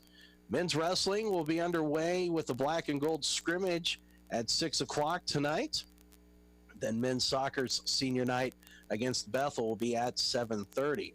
Tomorrow, men's and women's bowling in action, day 2 of the Jayhawk Collegiate Challenge. That'll be a 9 o'clock start for the women, 10 o'clock for the men. That'll be in Lawrence and in Topeka also. On Monday, Gold Junior Varsity team against McPherson here at Wilson Fieldhouse, 7 o'clock at the time for that. Then women's soccer on Tuesday against Tabor and Hillsboro, 5 o'clock start for them. Women's basketball will play Park on Tuesday night at 6:30 at Wilson Fieldhouse. The Gold Junior Varsity team also in action on Tuesday night at 7 o'clock. They'll play Allen County Community College in Iola. Men's soccer on Tuesday night at 7:30. They'll be in Tabor also for that one. On Wednesday, junior varsity volleyball at Bethel as they'll take on, they'll be in North Newton to take on Bethel. Women's volleyball follows at 7 in North Newton, and that'll be on Wednesday. On Thursday, the Gold Junior Varsity team against Park here at Wilson Fieldhouse. And then the KCAC tournament quarterfinals for men's and women's soccer. And those times will be announced, and games will be announced on Friday for the men. Black Junior Varsity team will be taking on Spurgeon College in Kansas City at 5 o'clock on Friday. The men's basketball against Calvary University here at Wilson Fieldhouse. And that will be 7 o'clock for the tip there. On Saturday, men's and women's cross country will be at the KCAC Championships in Augusta. And then, of course, we'll have football for you a week from today here at Advent Health Field. It'll be the final home game, and it'll be senior day as Friends University will come to town. 1 o'clock will be the kickoff. Noon will be the pregame show with the Advent Health pregame show. We're going to take a 2-minute break. When we come back, we'll see if we can get you some scores from the Big 12 and the top 25, and we'll take a look at first half stats. You're listening to the Advent Health Ottawa University Braves halftime show on 1220, excuse me, and 103.7 FM KOFO. What it means to be an OU Brave is to be yourself. What I've learned here is I've created memories with friends, and I was actually really comfortable being in my own skin here.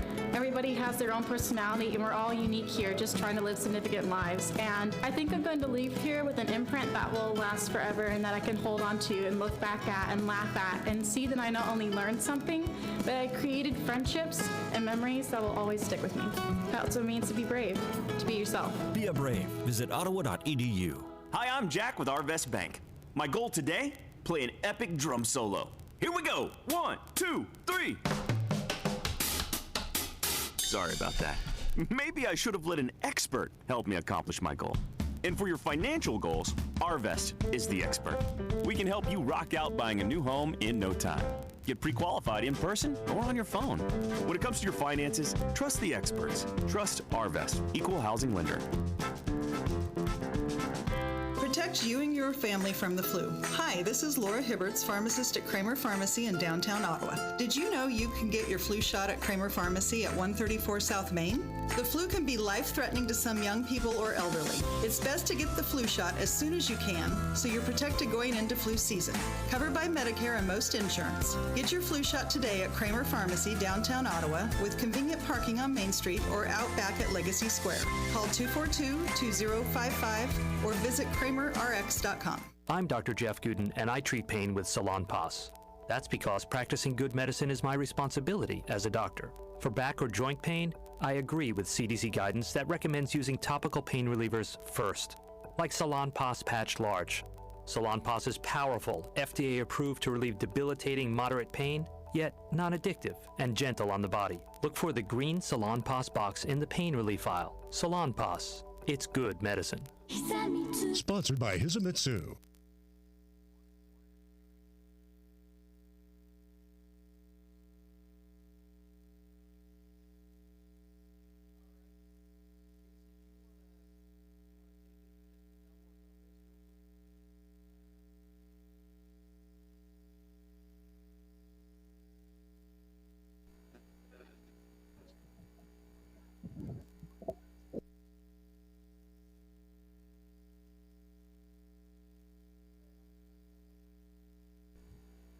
Live now. In Health Field, I'm Casey Weeder here with Bob Johnson. We joined by head coach Aaron Siebenthal, the men's Ottawa University basketball team, as the Braves sit at 0 after 3 impressive victories.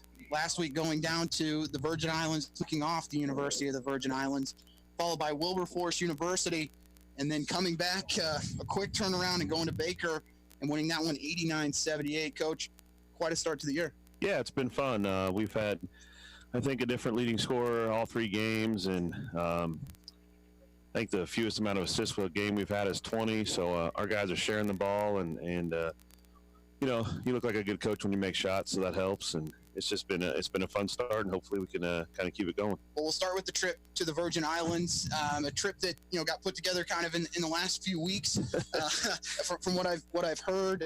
But impressive victories. Watching both those games, especially the Virgin Islands, a very, very big team, lots of size, length, athletic guys, and you hold them to 77 points. Yeah, they're we definitely lost warm-ups in that game. They were big. They got 2 6'11" guys. They have a couple of D1 transfers. They certainly looked the part.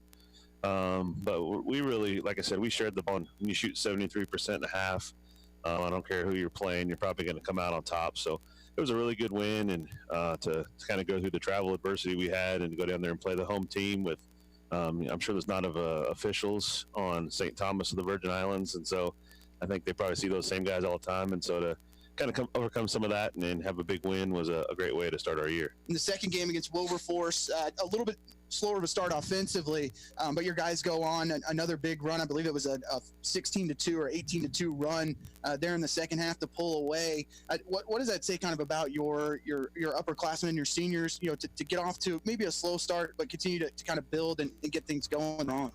Yeah, we're really going against a team in Wilberforce that plays fast and presses and traps, and they didn't do that. And so they kind of threw us off a little bit by kind of changing up their style of play. And so we came back and really kind of rebounded from that and kind of adjusted to how they were playing. And we like I said, we share the ball and we shoot the ball well. So you do those things, and eventually good things are going to happen.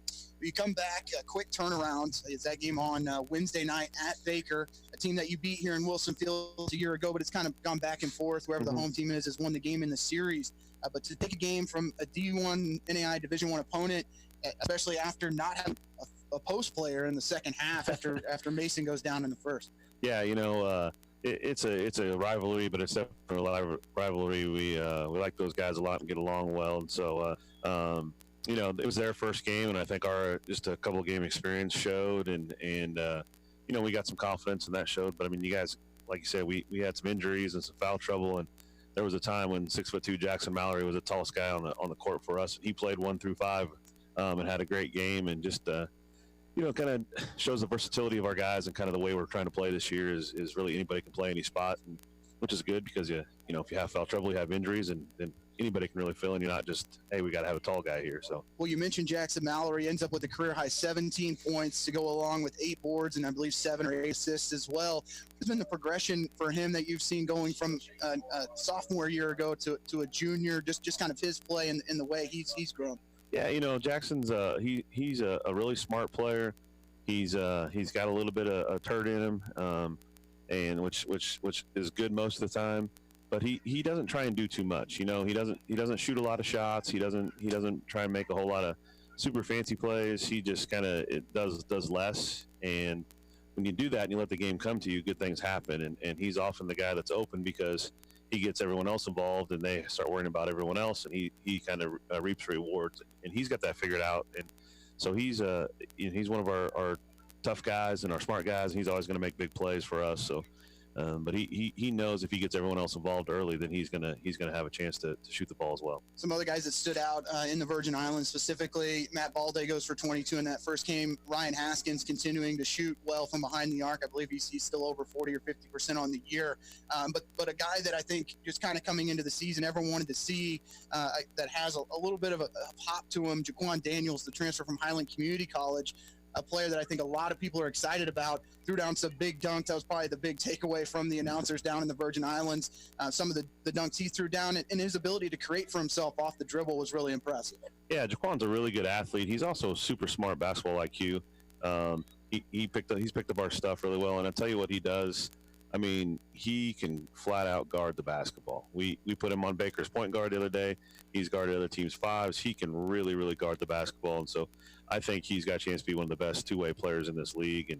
And obviously, his dunks and everything are cool. We like that, but man, he can really guard. We did carry on the tradition. I don't know where it came from. I think this is at least the fourth year in a row we've had a alley-oop off the backboard in the game. So we're carrying on that tradition, I guess. So that's fun to watch. Well, we seem to be on the same page so far. You jump right into the defense. Look at the 3 games you've played: 77 points, 76, and 78 given up. A year ago, it was around 86, 87 points a game. Being able to guard, and be able to not allow teams to get second chance opportunities off the board has been key, I think, so far. Yeah, this team is I've said it media day, and I've said it to him, but it's asked. This team is ahead of really any team we've had since I've been the head coach defensively at this point of the year. And part of that is with us kind of being just a little bit smaller, a little bit more agile, where we can switch stuff. We're not, we don't have to worry about matchups near as much. We just kind of go play our style and kind of go from there. So this team is bought into the defensive end, and they understand that, hey, if we get a stop and a run out, we can go lay it up on the other end. And that's what we've done quite a bit. Our defense has really, really fueled our offense. Well, next weekend, starting on Friday night, we'll have the Braves Tip-Off Classic here at Wilson Fieldhouse, starting with the matchup with Calvary University, that one at 7 o'clock in Wilson Fieldhouse, and then on Saturday at 2 o'clock against Kansas Christian College, 2 teams that Ottawa's not too familiar with, haven't seen in a long time, if ever. Not sure if this replaces the KCAC Heart of America Challenge that we've seen in the past, but an opportunity to see 2 different teams and also kind of honor some local sponsors from Ottawa. Yeah, I don't think we've ever played Cavalry. Kansas Christian has had basketball in the past. They just brought it back a couple years ago, and we've got a good relationship with them. Dr. Reggie's knows some of their administration, and we've actually kind of, when they started back up, we kind of gave them some equipment and stuff. We've actually played them in JV this year and last year as well. So they just played Mid-American Nazarene and I think lost by 10. I mean, it's going to be a good basketball game. So, but we've got some great support from our boosters locally, specifically Keith King with State Farm, Kyle Thurman with Thurman Construction, and then Jesse Stoltz over at Caliber Home Loans. And those guys, I mean, anytime we need anything for our program, those guys just step up. And so it's good for them to get some recognition, and we're happy about that. And I think this is hopefully a classic that we can do every year. And yeah, we're definitely out of the Heart of America business as far as that classics, if we can help it. So. Well, you've got, hard to believe, just a week and a half until conference play starts. I don't know what you might have said to the KCAC schedule makers, but you start out at home against number 8 Oklahoma Wesleyan and then at Southwestern on that Saturday. Watching both those teams play, they have to replace a lot of returners, but it seems like they've rebuilt. They've been able to reload instead of rebuild. Sure. I mean, those are 2 really good programs, and their coaches do a good job of recruiting and coaching. So they're always going to be 2 of the top teams in our league, and you got to play them at some point. Let's go ahead and play them right away and see where we're at. So the league, I think, is really wide open. We have all 5 guys from first team all conference are gone. I think 3 of the 5 from second team all conference are gone. So it's kind of be wide open. And if you look at our rankings, I mean, Bethel's undefeated right now. They've had some good wins. Some of the teams that kind of finished towards the bottom last year are doing well. So I don't think there's going to be an easy game, and we're just kind of looking forward to having a couple more games before that we get into it, and hopefully we're hitting on all cylinders when the Oklahoma Wesleyan comes to town. Absolutely. Well, you for those listeners that follow this team, a win over Oklahoma Wesleyan a year ago when they were number 1 in the country. The atmosphere that was created at Wilson Fieldhouse a year ago, seems like it's kind of changed from where it was 2-3 years ago. How important is it to have a packed house? I mean, it's absolutely vital. we went 13-2 at home last year, and those two losses were over Christmas break when our students were gone. Not to make excuses, but I think our team, we kind of thrive and play off those home crowds. So it's loud as heck in there when there's 50 or 65 people in there. But if we get 300, 400, 500 people in there, it's deafening, and it definitely fuels our guys. And we appreciate everybody that comes out and supports us, and that's why we want to try and be out at these games and esports and everything else we can do today, and kind of just support each other. So, well, Coach, thanks so much for joining me. We look forward to starting coverage of KCAC play for the Braves with that November 13th matchup against number 8 Oklahoma Wesleyan University.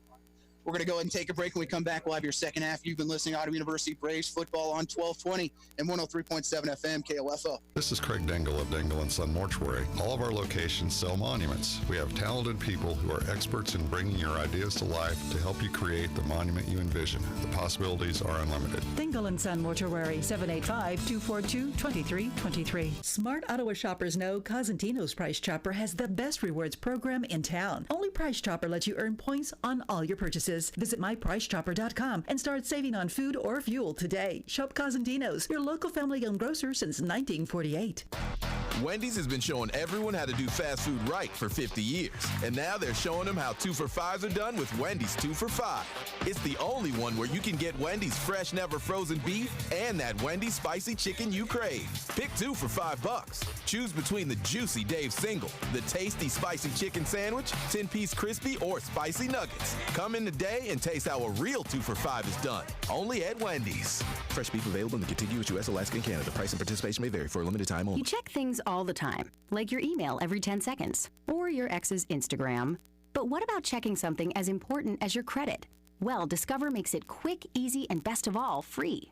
Discover is now offering FICO credit scores to everyone for free, even if you're not a customer. And checking your score won't hurt your credit.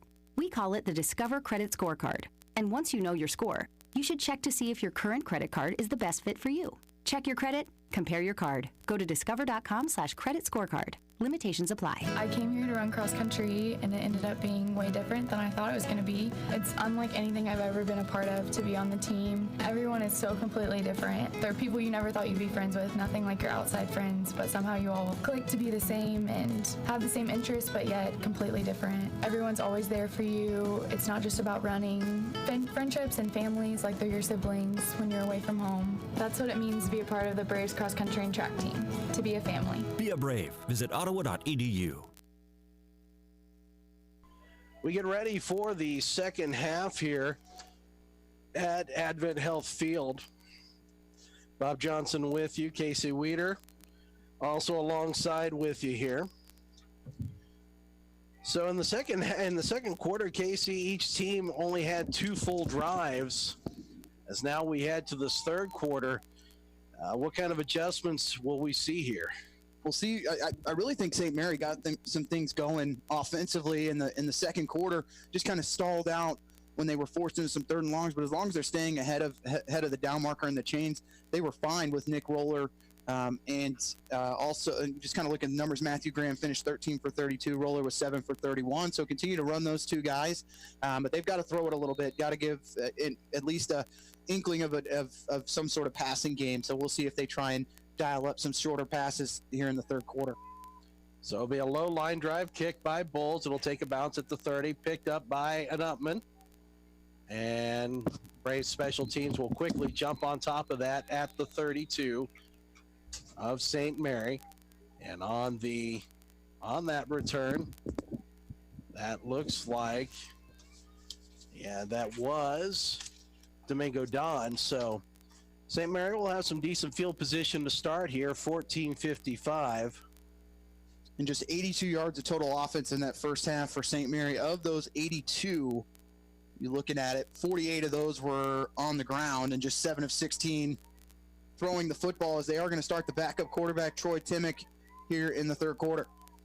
So it'll be 1st and 10 from the 33. A quick pass out to the far side, a slant in, and caught at the 40 and down at the 41 of St. Mary, a gain of 8. Bob, I mentioned in that second quarter how far off they have Jalen King playing on that far side corner, and right off the bat they go and attack it as they just run a quick slant and pick up 8. So it'll be 2nd down and 2 here for St. Mary.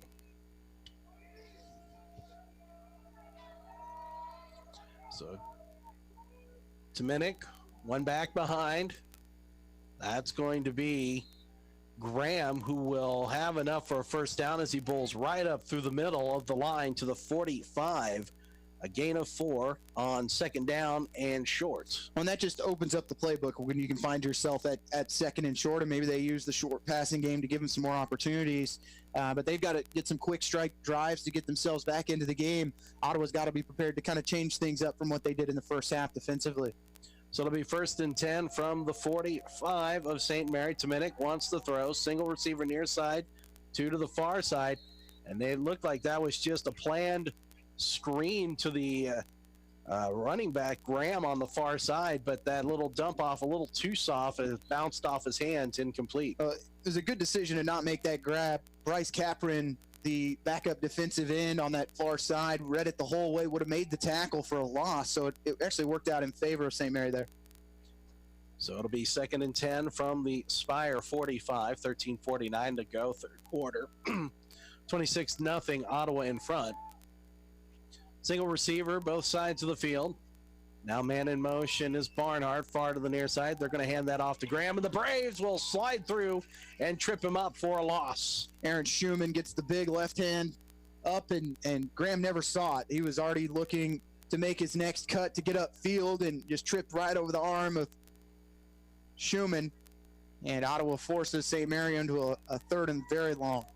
So this will be 3rd down and 13 from the 42. Braves will get the 2 safety look out there as they'll bring Womack in, going with a nickel. It was a loss of 3 on that play. They have Ali playing about 15 yards off right now, is going to be the deep safety for the Braves. Guka and Barnhart near side. Dominic, pistol look. He's going to look to throw, and the Braves just bust right through, and Colby Johnson's going to bring him down. And that'll be a loss back to the 32. And that's a loss of 10. Colby Johnson, that first half, 7 tackles, 1.5 sacks, 2.5 for loss. Picks up his 2nd sack of the afternoon. And might be on his way to having a big afternoon already, getting near 10 tackles and 2 sacks. So St. Mary will punt. Barnhart is back to punt. We saw Irwin earlier and have not seen him since. Kick is away. Foose will take it at the 27 of Ottawa. Makes a man miss. Now another man misses. He's to the 30, the 35. And we're going to have a flag come in as Barnhart just got rocked. And that one is probably going to be a block in the back. That's going to go on Christian Relford, but he definitely earned it, to say the least. If you're going to get one in, you might as well make it count. And Relford, unfortunately, just couldn't get in front. Barnhart turned the other direction and ended up hitting him on the back of the right shoulder. So that's going to cost Ottawa at least 10, unless they go with the unsportsmanlike conduct.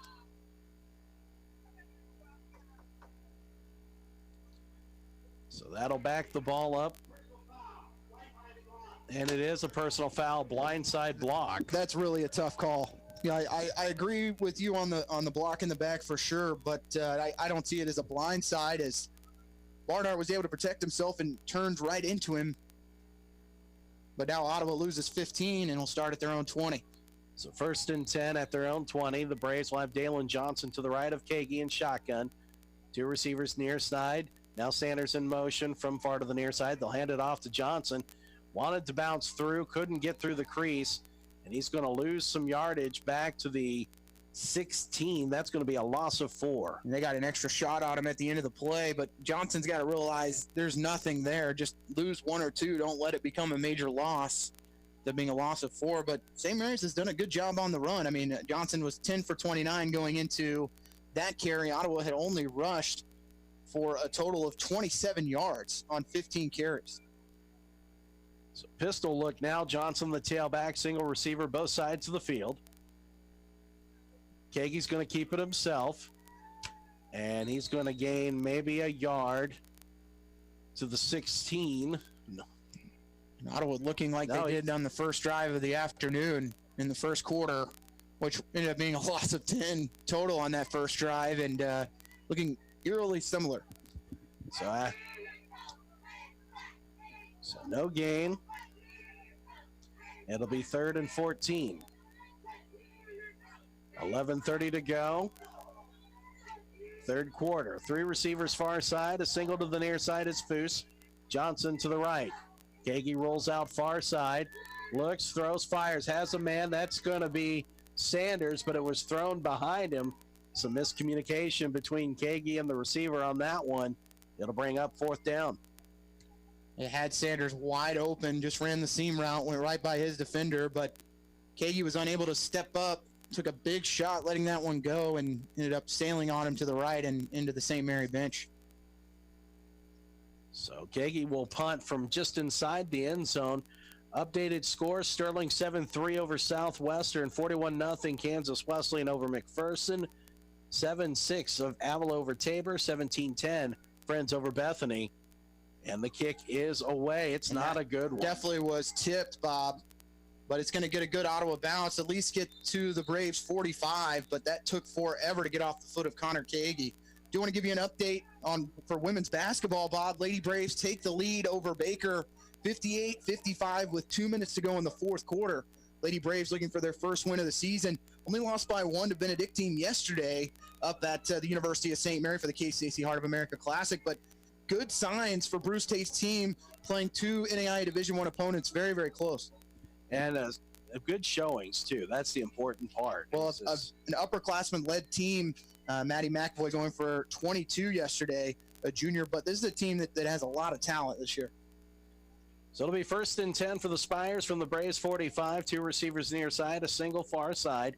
It'll be Tominic still in. He faked the handoff to Roller, and the Braves just burst through.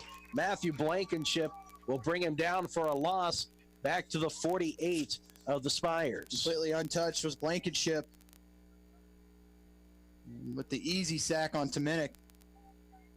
A loss of 7. One thing I've noticed here, Ottawa is not very speedy itself this year, Casey, but St. Mary is also struggling as when it comes to having quickness. Well, Ottawa's dialed up some good blitzes, bringing it from both sides, not just the same gap every play, and also delaying those blitzes. Utka near side, Roller splits out to the far side. They're going to send it out to him on the pass. He'll be brought down near midfield. It looks like they'll mark it at the 49 of St. Mary for a gain of 1. Jalen King making the tackle in space. My apologies, make that Jalen Scarr making the tackle in space. And you really feel more comfortable when he's out on the field, Bob. He's so reliable from that linebacker position, a spot they've really been struggling with this year. But you can play him in any of the 4 linebacker spots, which makes Ottawa's defense that much better. 3rd and 16 from the 49 of St. Mary. Under 10 to play, third quarter. Twin receivers near side, single receiver far side. Tominic, pistol, will take it. He's in trouble, going to keep it himself. He's going to be brought down for a sack. That'll be a loss back to the 47, a loss of 2. Christian Relford, who has maybe we're seeing him take that next step as a freshman this year, getting a lot of reps today, and just kind of been all over the field again for Ottawa. And that's kind of what you have to do in this defense. If you play linebackers, you need to be prepared to play any of those 4 spots. And we've seen it on the last 2 plays, how dynamic you can be, even if you're a little undersized on Coach Pearson's defense. So the Spires will punt. It's 4th and 18 from their own 47. Rugby-style kick. Low line drive, bounces at about the 31. Foose will field it inside the 20 to the 17. And Foose had to field that one, Bob, or it's going to be inside the 10-yard line. We've seen him make those smart plays this season. There is a flag down at around the 48-yard line of St. Mary. It's in the area of a hold, and this could help Ottawa out immensely.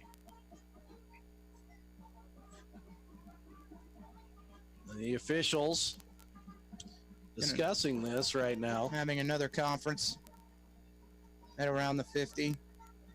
Game knotted between Ottawa and Baker, and women's basketball knotted at 59 with 32 seconds to go. Keep you updated there. This may be against Ottawa.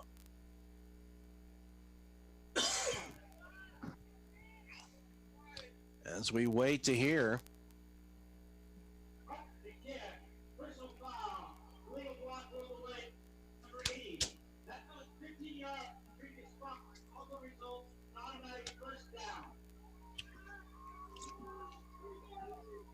And then, so that penalty there will cost 15 yards and give a first down to St. Mary.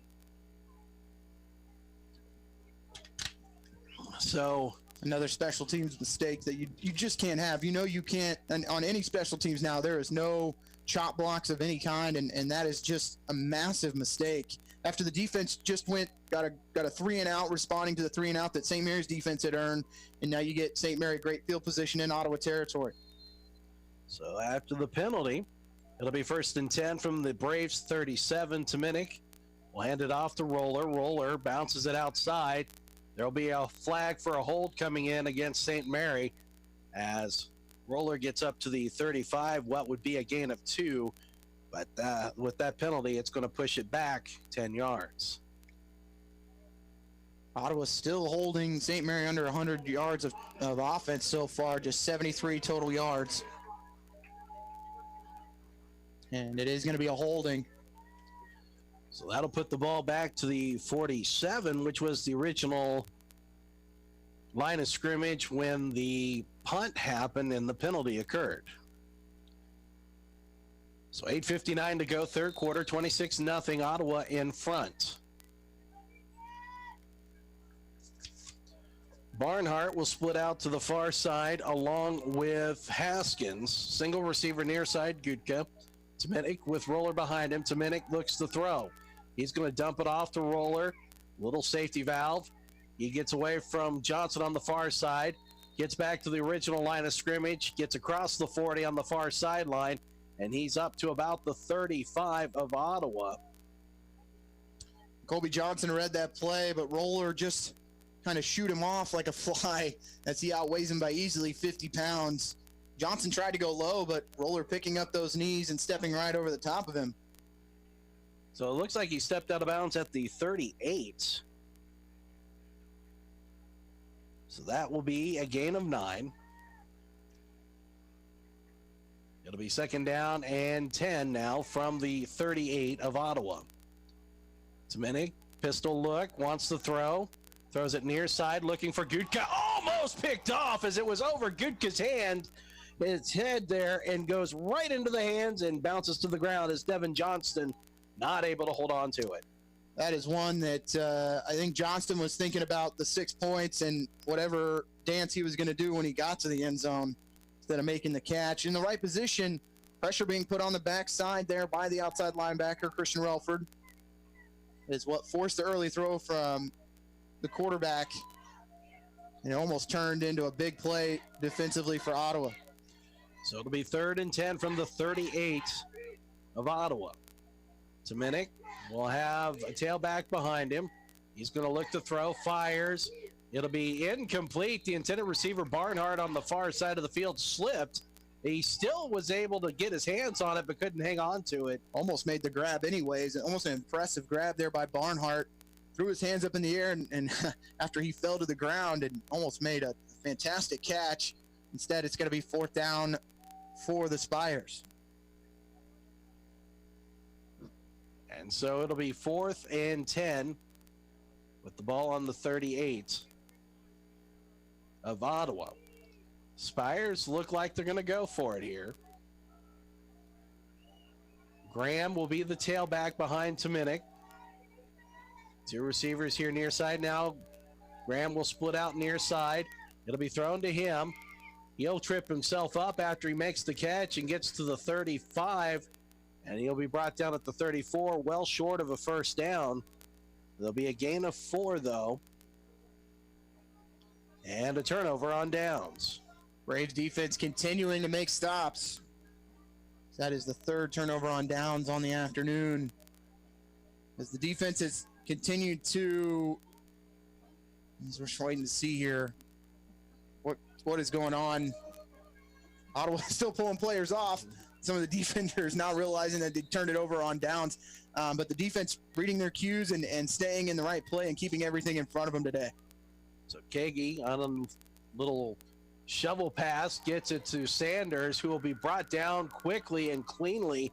And a nice tackle there by Micah Freyer. That one was in trouble from the beginning. Looked like Dalen Johnson and Dylan Foose ran into each other, on the initial exchange. Foose was bringing a block back to the inside on the defensive end, and they ended up running into each other, and Johnson got the worst of it. Sanders had some space, but a nice tackle coming up from the safety position was Trey Espy to shut it down. So no gain on first down. Xavier Nero will come in now at running back. It'll be Fusanamayo to the near side. And Nero, a player that had been moved to defense this year, will now go back to the tailback position. Sanders and Powell to the far side. 2nd and 10 from the 34 of Ottawa. Shotgun for Kagi. Kagi will send it over the middle. It'll be caught by Powell at the 40 for a gain of 6. Feels like that route can be there for Ottawa all afternoon if they want it. Powell is biggest receiver on this Braves roster and not afraid to take some contact. Just kind of sat down on that curl route, 6 yards downfield, and gives Ottawa 3rd and manageable. Dalen Johnson back in. He'll be to the right of Kagi. Twins again to both sides of the field. 3rd and 4 from the 40 of Ottawa. Kagi steps back, looks to throw, fires, has a man wide open, caught, and it's dropped. Stephon Sanders was wide open. You couldn't get more wide open than Stephon Sanders was at the 35 of St. Mary, and he just dropped it. Concentration, Casey, that was one of the things that head coach Kent Kessinger talked about before this game when I had a chance to speak with him. And right there was a lapse of concentration. Getting an opportunity to play with the injury to Colton Davis, that's one that Sanders is going to want back. So it'll be Kagi to punt from the 25 of Ottawa. And that one will force Barnhart to call for a fair catch at the 16 of the Spires. Absolute boot there from Kagi. No return. Maybe taking out a little frustration. He knew he underthrew that last pass to Sanders. Still got to make that grab, though, with no one around you. Well, as I've always been told, if it hits you in the hands, you should make a catch, and that one hit him. Well, and you see your senior quarterback come over. First person he comes to is Sanders, pats him on the back, says we'll get him on the next one. I mean, that's all you could ask for. Could have gone a different way. But Kagi not one of those players that's going to blame anyone but himself for any play that doesn't go positive.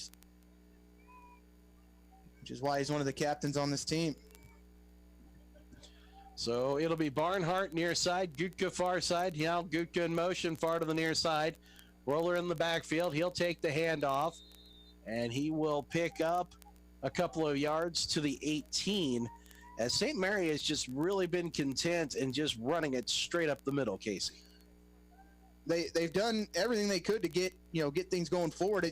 At this point, they've had more success when they've lined up in pistol or just run it right up the middle. It seems like they're trying to do too much of misdirection, some counters, some traps. Just line up and go hat on hat and see what happens. Those 2 drives where they were able to go almost a length of the field were led by Roller, just continuing to pound it right down the middle. So twin receivers to the near side. Roller will be the tailback behind Tominick. Tominick wants to throw. He's going to face some pressure here to the near side. A couple of times a Braves player was held. No flag. And Timmick took a shot low at the end of that play, too. And he's feeling the effects of that one. There's a flag in the middle of the field at around the 10-yard line. That might be in the vicinity of a hold. Aaron Schumann had his jersey almost ripped off trying to chase Timmick. Surprised we haven't seen Jaleel Grimes at all. Didn't look like he was injured at any point in that first half, but he had such a good game a week ago against McPherson, going 16 for 31 for 262, 4 touchdowns and 1 interception. He just hasn't really been able to get it going. So that will be a penalty for a hold against St. Mary.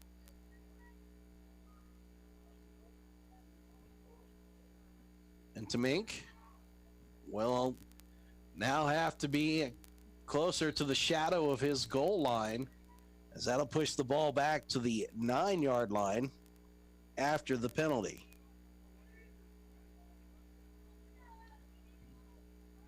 Just the 3rd penalty on the day for St. Mary. Ottawa has been flagged for 8 flags so far today, Casey. St. Mary going to run the screen here to Roller, and Ottawa putting a ton of pressure.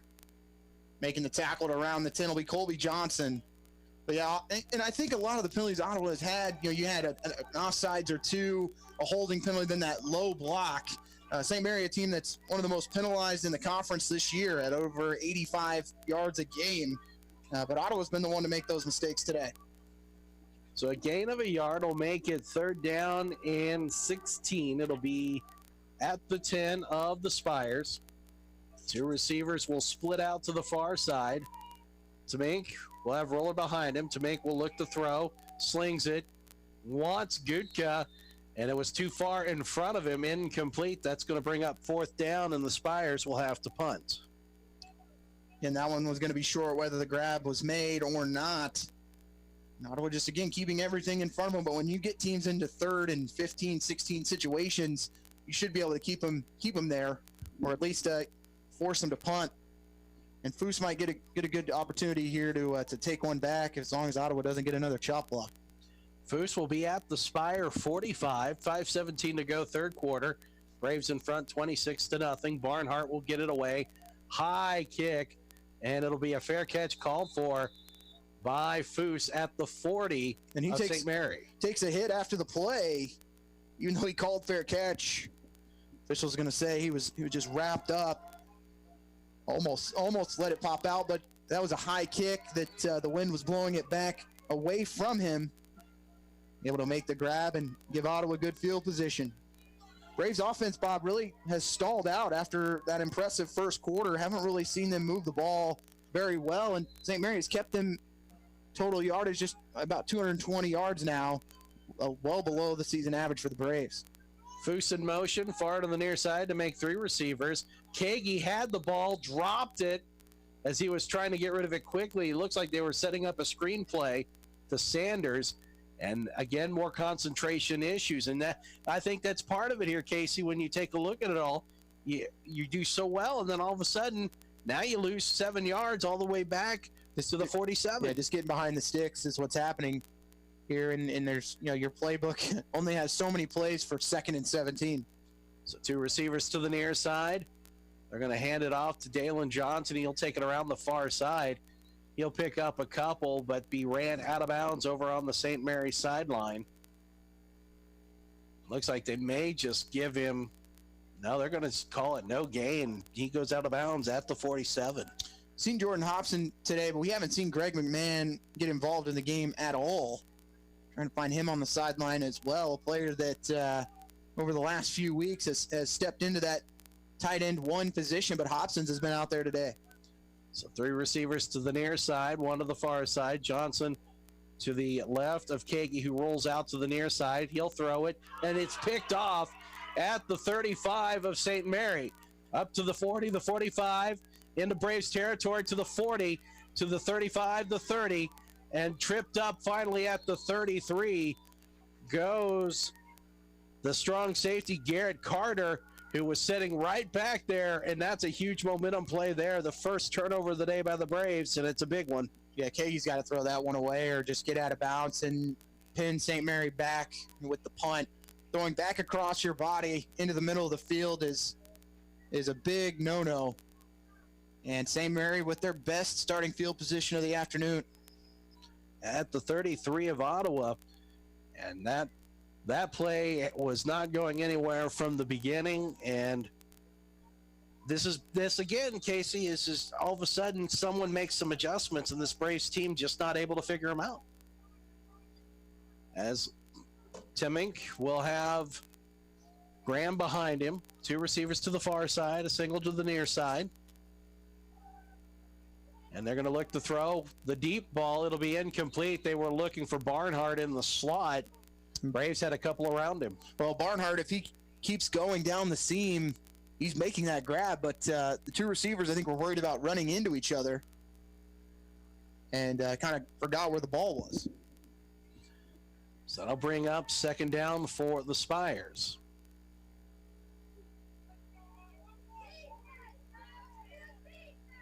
.408 to play, 3rd quarter, 26-0 Ottawa.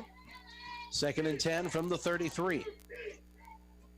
2 receivers to the far side, single near side. Graham, the tailback, they'll hand it off to him. He wants to bounce it outside, but the Braves do a great job of not only bringing it down, but bringing it down for a loss. Matthew Blankenship once again having a fantastic day.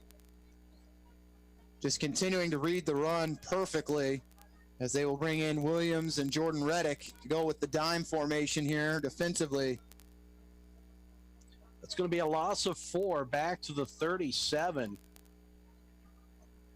Right now, St. Mary, 28 rushes for just 32 yards. Great stuff from the Braves defensively today. After the effort from a week ago where Bethel was able to get whatever they wanted running the football. 3rd and 14 from the 37 of Ottawa. Meek wants to throw it deep here near side. It'll be incomplete. The intended receiver was Don as he was streaking down the near sideline. Don, who had a career high last week with receptions, yards, and touchdowns, 5 for 150 and a touchdown. Had a 63-yard touchdown as well. The freshman from Dallas, Texas.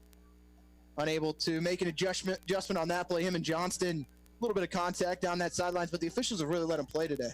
They really have. And it'll be 4th down now, 4th and 37. And St. Mary will go for it here. Barnhart splits out here to the near side. One receiver to the far side looks to be Don. The H-back is against the line on the far side. Tamink wants to throw, faces some pressure, and he just threw that one well over the head of the intended receiver, which looked like it was Fred Daughtry as he faced some huge pressure right there. That'll be a turnover on downs. Impressive stuff from this defense yet again. After the turnover and the interception by Connor Gagey, coming out and getting another turnover on downs on this St. Mary offense.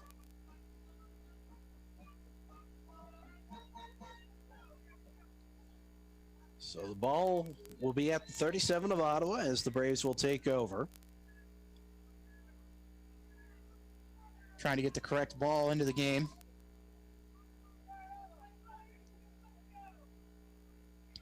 Braves really need to get something going here offensively, as they'll split out 2 receivers to the far side. Johnson, the tailback, they'll hand it off to him.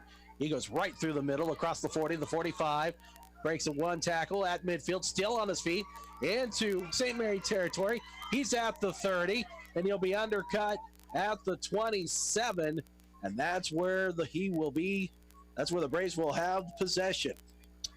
Ottawa simply just going with the halfback dive that time, and Johnson able to get to the second level, make a couple moves deep in the secondary, and break off a big run. 36 yards on that carry by Johnson.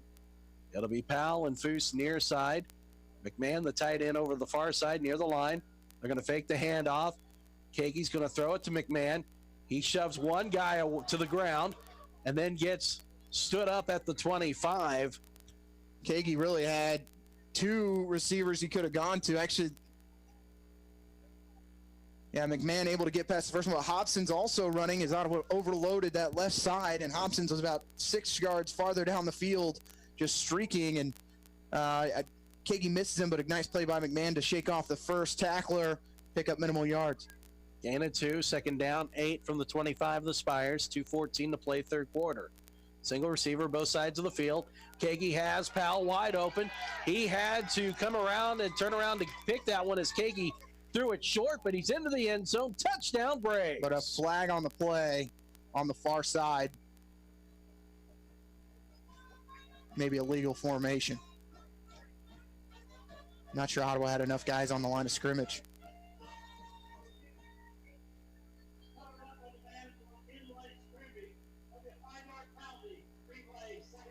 And Casey, you are correct.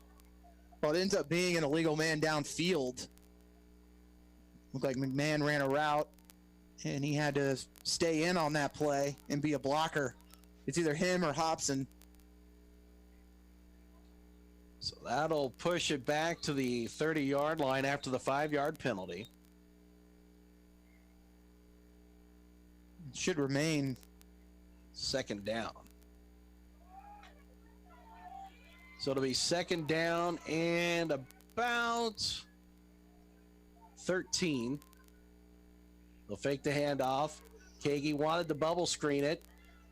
His player was covered here on the near side, so Kagi takes off with it, turns it around the corner. He's up past the 30, and he'll go out of bounds at the 25 for a gain of 5. That is making something out of nothing with Connor Kagi there. He saw that the tunnel screen was all covered up to Kareem Powell and just took off with it himself. So it'll be 3rd and 7 now from the 25 of the Spires.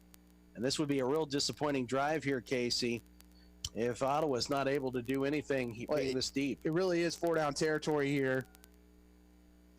Foose and Powell near side now. Foose in motion from near to the far side. They're going to fake the handoff. They want Powell over the middle. It'll be incomplete. The slant route over the middle. There is a flag, and I'm wondering if maybe this is going to be a defensive hold. Nope. It's going to be pass interference against St. Mary, and that was, we'll see who that is on, but the official here on the near side who threw the flag showed pass interference. Yeah, it actually happened twice. You can call holding, defensive holding on the first one, and then pass interference once Powell made the cut on the slant. Ottawa will take the first down. I believe they called that on Nicholas Holmes. But that's going to put the ball up to the 20 after the penalty. So 1:29 to play, 1st and 10 from the 20 of St. Mary. Handoff. Dalen Johnson spins around as he gets a pass the 15, up to the 10. Still on his feet pushing forward, but they're going to blow the whistle. They're going to say that his forward progress was stopped at the 9. Gain of 11. And that's got to be frustrating for an offensive lineman, continuing to churn forward with your running back, give an extra boost, and they stop your progress. So it'll be 1st and goal from the 9 of St. Mary. Single receiver, both sides of the field. Kagi looks, throws, wants Powell. He's wide open. Touchdown, Braves. Here on the near side. And he shook the corner right out of his shoes with a little slant fade to the back of the end zone. And the cornerback was still chasing the slant on that one. Just got turned all around. And luckily for Kareem Powell, first touchdown was taken off the board, and he's able to get it on the same drive. So with 57 seconds left to go, 3rd quarter, the Braves are able to get on the board and extend their lead. It's now 32-0. Bulls will be on for the extra points. That's going to be Kagi's 4th touchdown pass of the day. Bad snap as it goes through, and Bulls get shoved onto the ball. Kagi gets shoved. Now there's a flag, and that's going to go out of bounds. That's going to be a personal foul on St. Mary. Well, it's going to be an illegal kick on Kagi, but the good thing is the play's over, so it's not. I don't think you can replay the. They did try. They're going to call a kicking on Ottawa. I didn't see him actually kick it, Casey.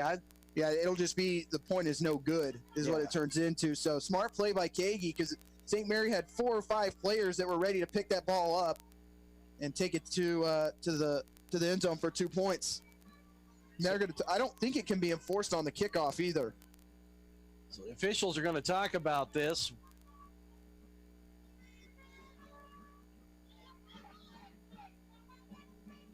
And they will continue to discuss this.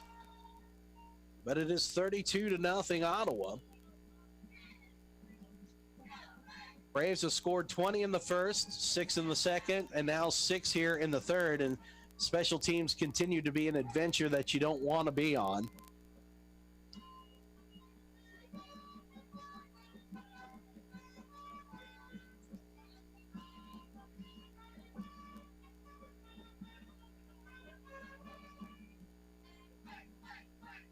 Now Bulls will come on to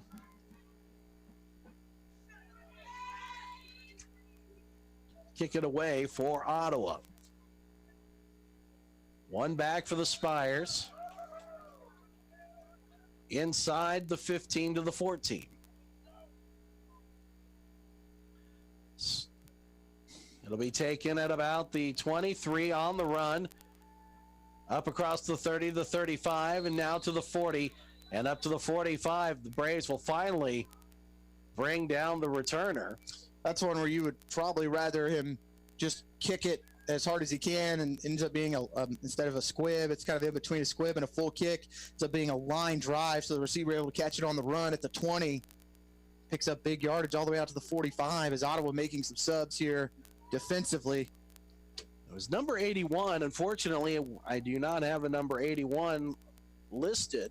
Braves bringing in Xavier Robinson, number 94, 5'8", 250-pound junior from Lakewood, California. Tamink will hand it off to Graham, who will bowl across midfield and get into Braves territory up to the 46 on first down. Christian Relford makes the tackle for the Braves. Make sure we get mention of everyone that's coming in for Ottawa. So that'll be a gain of 7 on first down. It'll be 2nd and 3 at the Braves 46. Tamink with Graham behind him, 2 receivers to the far side. They're going to throw it out quickly. It's caught. Barnhart with it. Slips away from a tackle at the 35 of Ottawa, and he'll be brought down on the far side of the field at the 33. That'll be a gain of 13, and it'll move the chains. Able to spin off the initial tackle. It's it from Jalen King, and then bounce it outside before he's finally wrapped up by Samad Ali. So 1st and 10 from the 33 of Ottawa.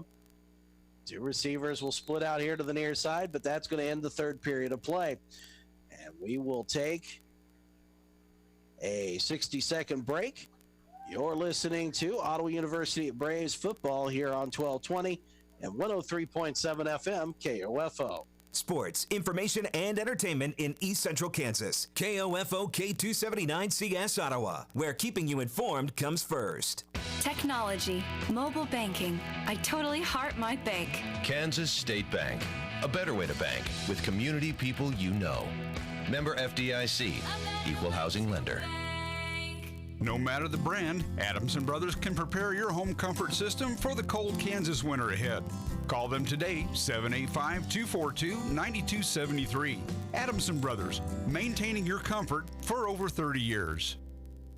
Need a recap of the ball game? Subscribe to the Ottawa Herald for their sports page or visit online at ottawaherald.com. A 3-month subscription is only $31.13 plus tax, including internet access. Or get online for only $9.22 a month plus tax. Call 242-4700 or visit ottawaherald.com. Smart Ottawa shoppers know Cosentino's Price Chopper has the best rewards program in town. Only Price Chopper lets you earn points on all your purchases. Visit mypricechopper.com and start saving on food or fuel today. Shop Cosentino's, your local family-owned grocer since 1948.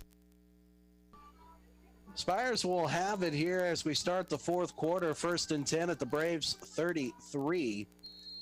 Tamink will have Graham behind him. There'll be 2 receivers to the far side. The H-back is here on the near side against the line. Tamink wants to throw. Has a man, Barnhart. It's going to be knocked down and out of play as the Braves had that covered all the way on that one. King was all over it. Again, the chop blocks up front from St. Mary, unsuccessful on Robinson. Other Brave into the game now, a defensive end, Lance Zeno, the 6'1", 245-pound senior from Beaumont, Texas, did a good job of getting off the block and staying in front of Tamink, forcing that high throw. Gudka and Barnhart out to the far side. The H-back is going to be Metler. He's here on the near side. And Tamink will throw it far side. It'll be caught by Barnhart at the 26, and that's where he'll be brought down after a gain of 7 on 2nd and 10. You just have to wonder, I mean, that throw is there all afternoon as King is playing about 7 yards off on that far side. They've got Johnson and press coverage on the near side, but far side, Barnhart has plenty of space to work on those slants.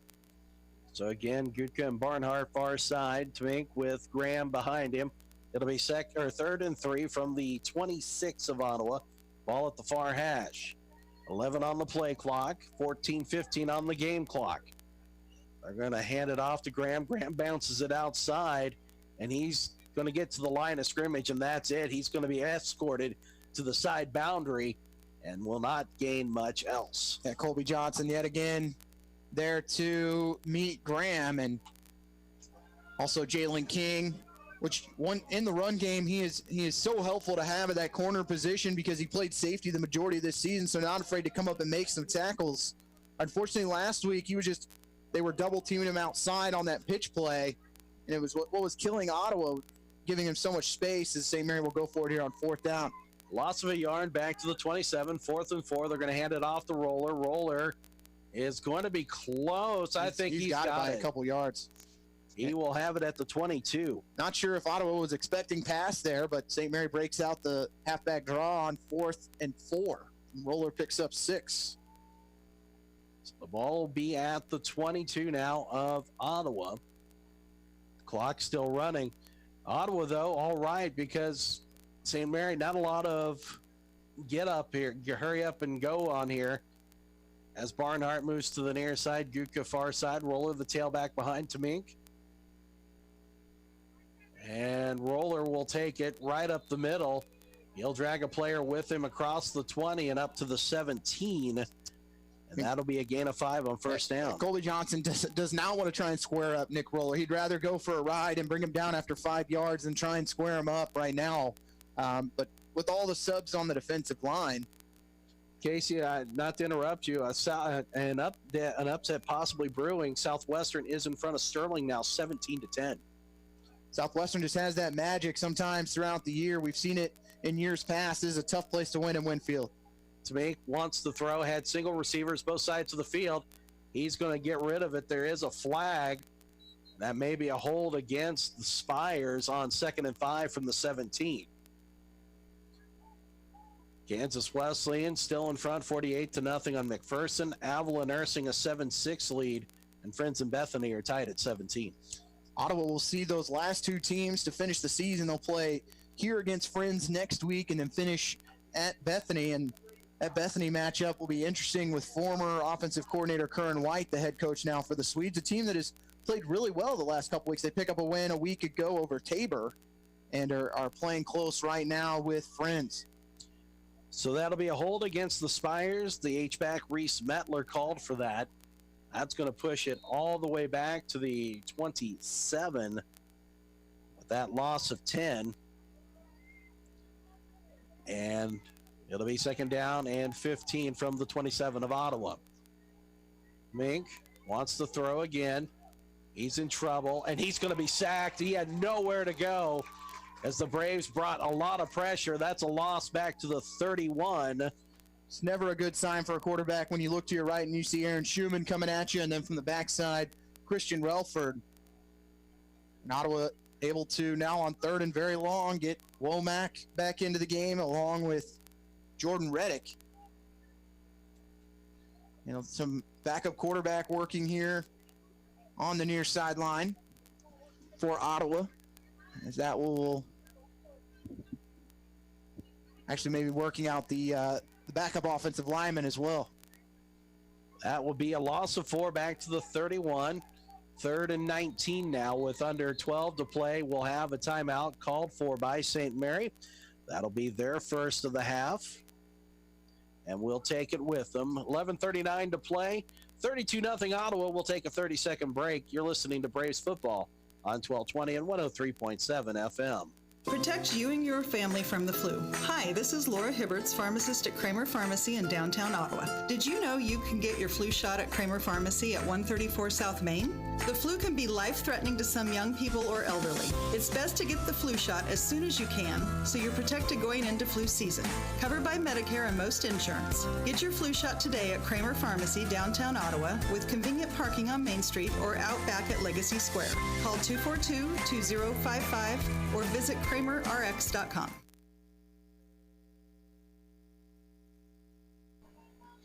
$11:59 left to go here at Advent Health Field. Bob Johnson, Casey Weeder with you. 32-0 Ottawa in front.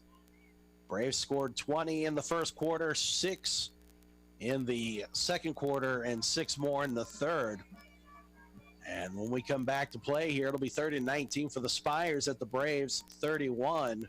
During the break, Bob, we were seeing wide receiver Dylan Foose working a little bit at behind center with the center Brendan Grau. And maybe we see Foose on the next offensive possession for the Braves at quarterback. So 3rd and 19 from the 31 of Ottawa. 3 receivers will split out to the far side. Tamink will have Graham behind him as the tailback.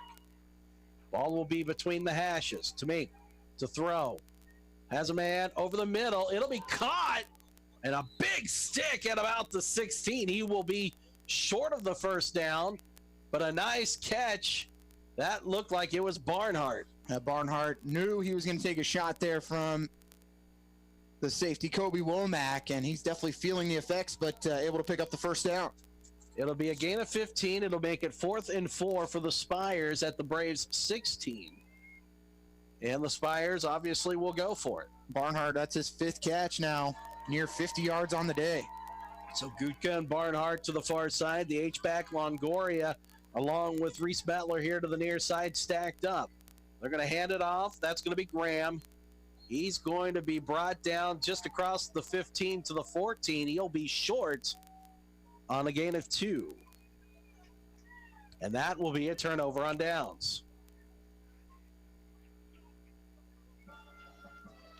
And surprising, they went back to the short side. Thought they might try to go to the far side. And we've seen them when they've run between the tackles, they've had a lot of success. That time they try and bounce it to the short side.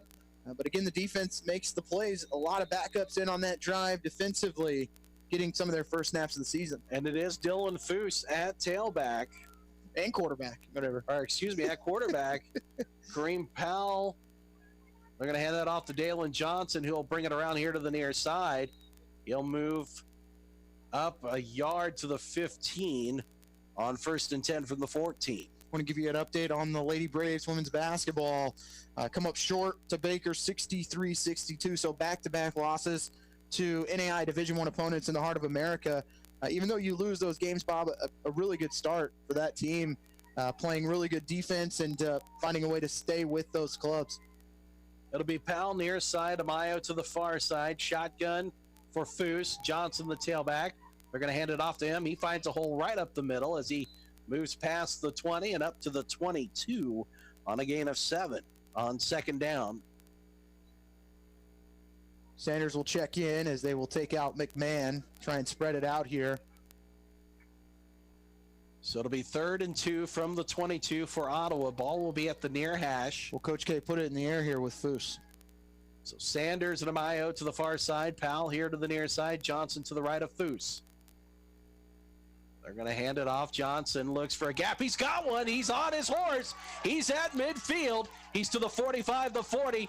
He's to the 30, the 25, and he'll be shoved out of bounds. What a big run there by Dalen Johnson to the 23 of St. Mary. Going for a season high is Dalen Johnson. That's going to put him easily over the century mark for the day. 55-yard scamper by Dalen Johnson. And the Braves will have it 1st and 10 from the 23 of the Spires. Johnson, who has had primary running back duties for the majority of the day, with Santino G not playing today. They will get Nero in to give him a little bit of a break. So now Ottawa looking to hand it off. That'll be Nero across the 20 and up to the 19, who will take a late hit after he was brought down. Ottawa still with the majority of their starters in the game on the offensive line.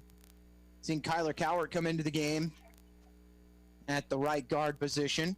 Also Jackson Knight into the game, but still have your right tackle Cole Pack in there and Grayson Workfields in at left tackle. Gain of 4 up to the 19. It'll be 2nd and 6 for Ottawa. Man in motion is Sanders from far to the near side. They'll hand it to Nero. Nero backs up, and he's going to be brought down out of bounds. There's not enough speed to turn the corner. And Trey Espy all over him, and a big loss there on 2nd down, losing everything that he picked up on 1st down. And more, because that goes all the way back now to the 24 for a loss of 5.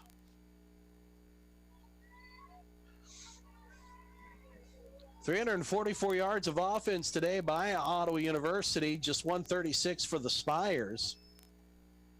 Foose will come in with the play.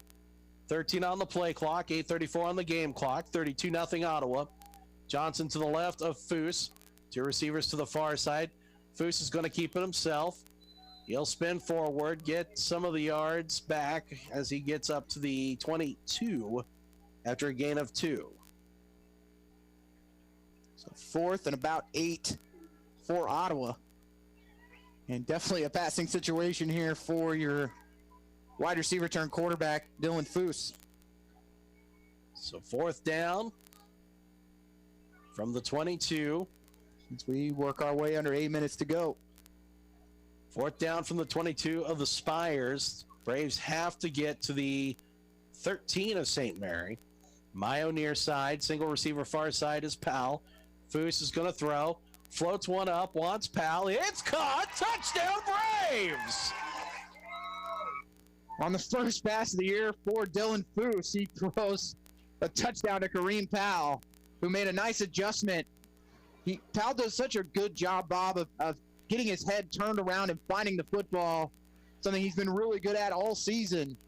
And that one a little underthrown, but a good throw, all things considered, from a wide receiver to just get it in the vicinity of Powell. And Dylan Foose gets his first passing touchdown, I believe, of his career in the first of the season. And running out there to congratulate him was Connor Kagi. He came out to give him a big hug there.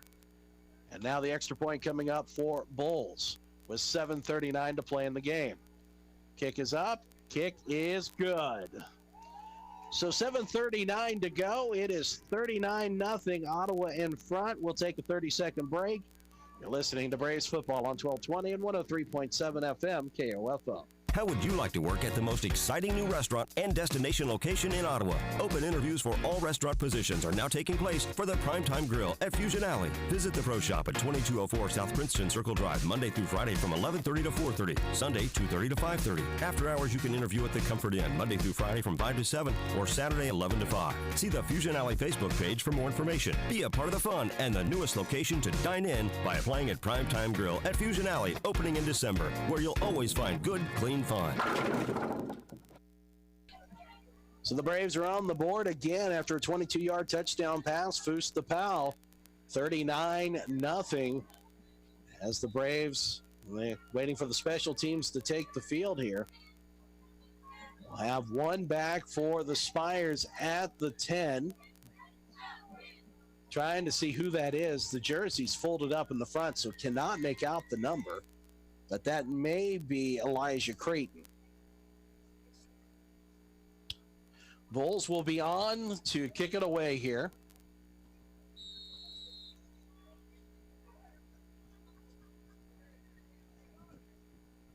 As Foose did a good job coming in and clean up duties, as Bulls will angle it to the far side, taken at the 16 by an up back, and he'll get away from the first bit of tackling at the 30. Now we have flags all over the place. Now 3 flags. Now Ottawa was going to get a 15-yard penalty from St. Mary for a block below the waist. I think that's going to be wasted as a couple of hits way out of bounds by Ottawa on that play.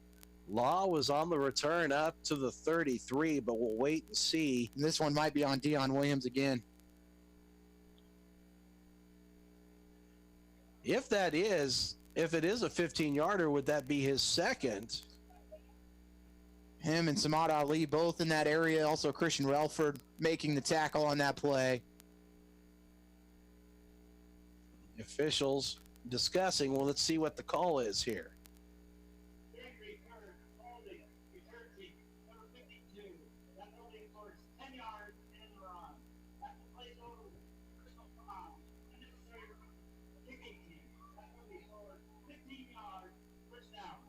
So 10 yards will be enforced on the penalty for St. Mary for a hold, and then a personal foul at the end of the play on Ottawa.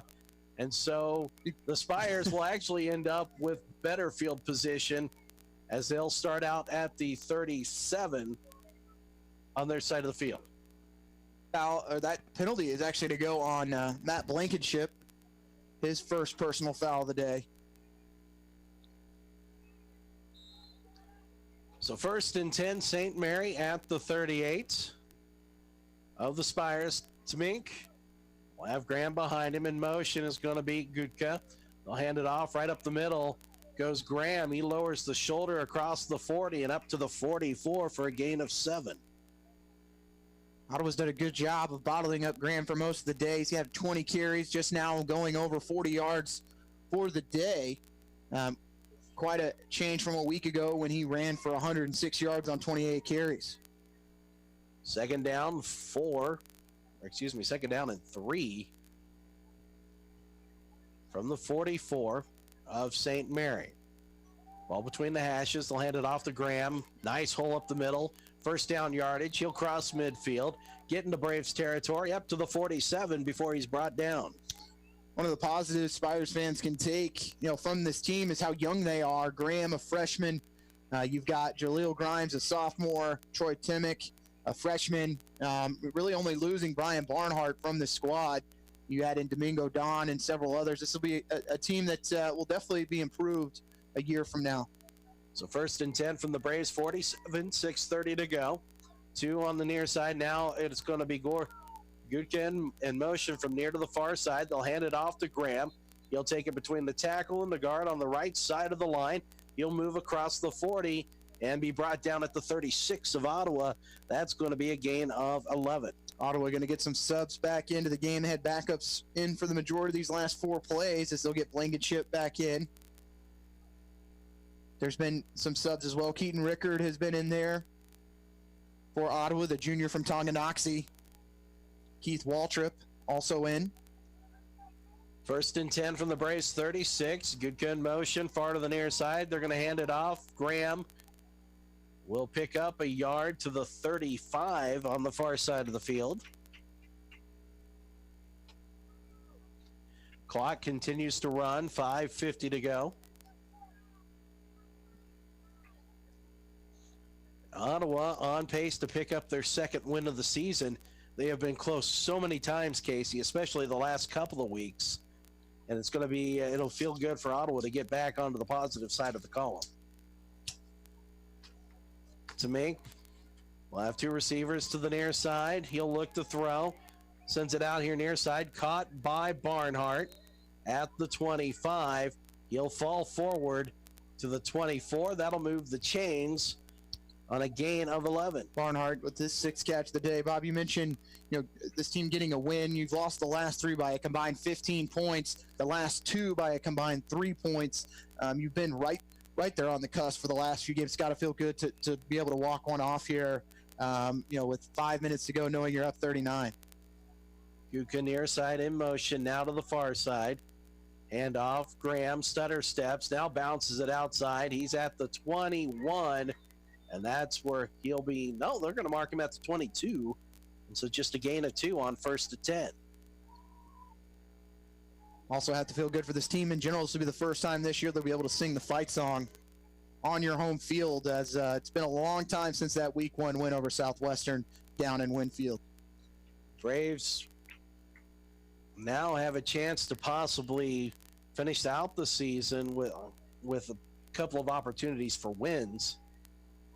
But nothing's a given here in the KCAC. Gutkin, Barnhart to the near side. 2nd down and 8 from the 22. They'll hand it off to Roller. Roller will be undercut right at the knees at the 20. And the Braves will see a Friends team next week with a very, very good defense, for sure. Very physical up front. Can give you problems there. They have struggled offensively throwing the football, but have a whole slew of running backs, as they always do, that are big, strong, and fast. And the Braves are going to have to bring the physicality that they brought to the field today. So a gain of 2 up to the 20. It'll be 3rd and 6. Ball at the far hash. Twin receivers to the near side. Roller behind Tamink. And Tamink's going to throw. Had Barnhart hit him right in the hands, and he dropped it. Johnson was there to meet him. Even if he makes that catch, would have been for a short gain. And they are going to bring out the field goal unit to try and put some points on the board. Haven't seen C.J. Irwin in the punting game. Is he going to come out and try and kick here? And that is what it is going to be. Irwin on to try a field goal. It'll be a 37-yard attempt. This will be his long of the year was 36 made. He's 3 for 10 on the season for the senior. Ball will be at the far hash. 3:37 to play. Ottawa in front, 39-0. Kick is up. Kick is away. Kick is good. St. Mary getting on the board here with 3:37 to go in the fourth. Ottawa leading 39-3 as Irwin had plenty of leg on that one as he gets his season-long field goal. So we'll take a 30-second break as Ottawa's in front, 39-3. You're listening to Braves football on 1220 and 103.7 FM KOFO. How would you like to work at the most exciting new restaurant and destination location in Ottawa? Open interviews for all restaurant positions are now taking place for the Primetime Grill at Fusion Alley. Visit the Pro Shop at 2204 South Princeton Circle Drive, Monday through Friday from 11:30 to 4:30, Sunday 2:30 to 5:30. After hours, you can interview at the Comfort Inn, Monday through Friday from 5 to 7 or Saturday 11 to 5. See the Fusion Alley Facebook page for more information. Be a part of the fun and the newest location to dine in by applying at Primetime Grill at Fusion Alley, opening in December, where you'll always find good, clean fun. So this will be the first time we'll see the Spires kick off today since they opened the game with a kickoff. One back for Ottawa University. Looks to be Kobe Womack at the 10. Bob Friends and Bethany now tied at 24 in the fourth quarter. Tabor now trailing in their matchup. Let's see what that score was as well. But some interesting games today around the KCAC. Avila is locked up as well. Irwin will just send that directly into the end zone. So Ottawa will start at their own 25 with 3:37 to go. St. Mary's, Friends' lone win this year was at St. Mary at 21-6. Since then, offensively, they have really struggled. Only scored 20 points once, and that is today against Bethany, as that one's tied at 24. So offensively has been an issue for Friends, but defensively they've played pretty well this year. Other scores: Tabor leading Avila 14-13, 10:01 to go in the fourth, and Kansas Wesleyan up 48-7 on McPherson, that one with 11 minutes to go in the fourth quarter. Foose will be back in at quarterback. We'll have two receivers to the far side, Xavier Nero to the left, and he'll take the handoff, stutter steps, and he will fall forward for a gain of a couple to the 27 here on the near side. Some subs on the offensive line now for the Braves. That looks to be number 68, Kyler Coward, in there, wearing 68 today instead of his normal 58. Otherwise, still the same starters in for the Braves. Gunnar Madeir here to the near side, along with Desmond Doles at wide receiver. Foose will have Nero to his left. It'll be 2nd down and 8 from the Braves, 27, 3 minutes to go.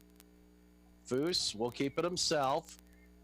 And it looks like he was tripped up right at the line of scrimmage. No gain. Garrett Carter, the freshman from California, makes the tackle. 29 tackles for the freshman for St. Mary this year. He's made some good plays today. Also a young group in the secondary and really all over the field for the St. Mary squad that has just really had to deal with a lot of injuries this year. Zachary Cousins now in here to the near side along with Doles. Single receiver to the far side. Foose in shotgun, Nero to the right of him. 3rd and 8 from the 27 of Ottawa. 2:19 left to play. They'll hand it off. Nero will move up close to the 30 on a gain of 3. Braves can work this one to about 1 minute and 30 seconds, a little under 1:30, and let the clock run. Good to see some guys, though, get in the game. You mentioned Zach Cousins, Desmond Doles, Gunnar Madeir, guys that you're going to hear, names you're going to hear in the future going forward. Even though there are a lot of juniors on this squad, nice to kind of get some guys some reps to build some depth offensively going forward. Corbin Bowles will be on the punt now as it's 4th and 5, 96 seconds left to play. One back at the 40 for the Spires. Low line drive, rugby style kick. Tomahawks its way across the 40. It'll be picked up and then forced out of bounds at the 40. Are the Spires on the return. And Corbin Bowles couldn't get rid of that ball fast enough, could he, Bob? No. That snap to kick was probably the fastest of the year, and he had to get rid of it quickly as St. Mary bringing pressure. But for someone speaking from experience here, when you've kicked all season, that first snap to you as a punter, you're trying to get that thing off. Doesn't matter how it gets out of your hands. It's getting out of there as quickly as possible. not a fun spot to be. Not a position I ever envied for the likes of Michael Seabold and Anthony Gambona and all the guys we've had since. It'll be 1st and 10 from the 40. Tamink, low snap. He'll just have to fall on it. That'll be a loss back to the 34. And a timeout called for by St. Mary with 1:16 left to play.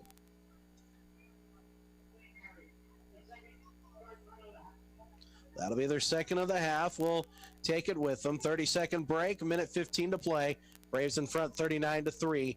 You're listening to Ottawa University Braves football on 1220 and 103.7 FM KOFO. How would you like to work at the most exciting new restaurant and destination location in Ottawa? Open interviews for all restaurant positions are now taking place for the Primetime Grill at Fusion Alley. Visit the Pro Shop at 2204 South Princeton Circle Drive, Monday through Friday from 11:30 to 4:30, Sunday 2:30 to 5:30. After hours, you can interview at the Comfort Inn, Monday through Friday from 5 to 7 or Saturday 11 to 5. See the Fusion Alley Facebook page for more information. Be a part of the fun and the newest location to dine in by applying at Primetime Grill at Fusion Alley, opening in December, where you'll always find good, clean fun.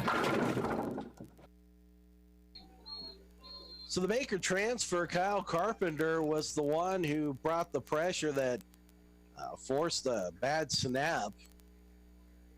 It was a loss of 6 back to the 34 of St. Mary.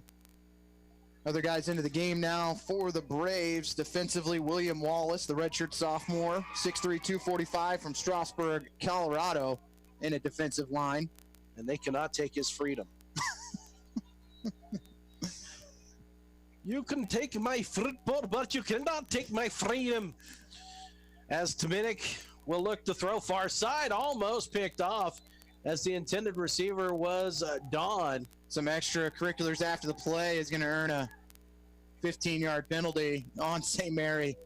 And the Bronx cheer from Ottawa. And I think Kyle Carpenter is a team favorite for the Braves. Carpenter, a senior, 6'4", 228 from Mound Valley, Kansas. We mentioned the transfer from Baker. But you know who the player favorite is for sure on this team is. I don't think I've seen that much excitement from this squad on a 15-yard penalty this year. Don't forget to mention that all of our listeners next week will be the 10-year anniversary celebration of the 2009 KCAC championship team. Finished 5th in the nation, 11-1. Feel free to come out. We'll be honoring that team throughout the day. But come out and see, the guys that were so important to this program back in 2009 and went on that magical run to the national quarterfinals. It will be great to see those gentlemen, as it has been quite a long time. It'll be Gutka and and Barnard to the far side. Gutka in motion. They'll hand it off to Graham. He breaks away from one tackle. He'll pick up most of the yards that were lost on that penalty. Ball did come loose at the end, but they're going to say that he was down on that 3rd and 31 as he gets across the 30. Nope, they'll mark him at the 30 as they do for Graham. Hard to believe it's been 10 years for sure, Bob, since that season ended in St. Louis, Missouri against Lindenwood. And a game that I still think that the Braves really had a shot to win with 9 seconds left to go in this one. Well, that was a crew that, now that they're Division II, you can look back and see why they felt like they could be successful at the Division II level, and Ottawa stayed with them for 2 quarters, had a chance to have the lead going into halftime, really, only showing 14-10, and some bad breaks in the second half kind of blew that one open. But you talk about coming back down from 34 in the first ever home playoff game against Hastings to come back and win that one. Overtime winner against McPherson, and then going to Sterling and winning there for the first time in a long time, and then finishing off the season in emphatic fashion in the regular season against Friends, scoring 42 points in the first half, 35 of those coming in the first 6 minutes of the game. I can't believe it. That first half felt like it lasted about 6 minutes, and that second half felt like it lasted 6 hours. Yeah. As Friends came back and made it a game late. But a lot of special memories for that team. You look at where that senior class started at 1-9 back in 2006, and to get all the way to 11-1 to finish off their senior campaign was impressive. And the guys around that squad in general who became pieces, transfers, and guys that came into the program from community colleges and other schools, just kind of was the perfect mesh of players and made the run that they did. So the Spires will punt here on 4th and 20. 28 seconds left to go. It'll be Barnhart to do the honors. Nobody back for Ottawa. Barnhart will send it down the field. It'll bounce at the 35. Continues to roll past the 25 and now brought dead at the 22 of Ottawa with 17 seconds left to play. Looked like Nolan Clark, Bob, the 5'10", 175-pound freshman from Hutchinson, Kansas, in the game defensively on that drive. Make sure we get everyone announced who's been out there today. But, I mean, this is what happens when you've got big leads. You get guys into the game, and Ottawa's had that opportunity today after playing so many close games. They can finally get in the victory formation and take that knee and come over and sing the fight song with their fans and the band. And it's going to be a good feeling here as Foose will go under center to take that knee, that the Braves do pick that win up here today. As there he goes. He takes the knee, and that's going to do it. Braves don't have to run another play here. And a big win here for this program, getting their second one of the season, as Ottawa will win 39-3. And Coach K picks up his 98th win of his career. So if he wins out, this year could hit the century mark. And that would be a pretty good milestone in itself right there for head coach Kent Kessinger. We're going to take a 2-minute break. When we come back, we'll have the Fusion Alley Ottawa University Braves postgame show.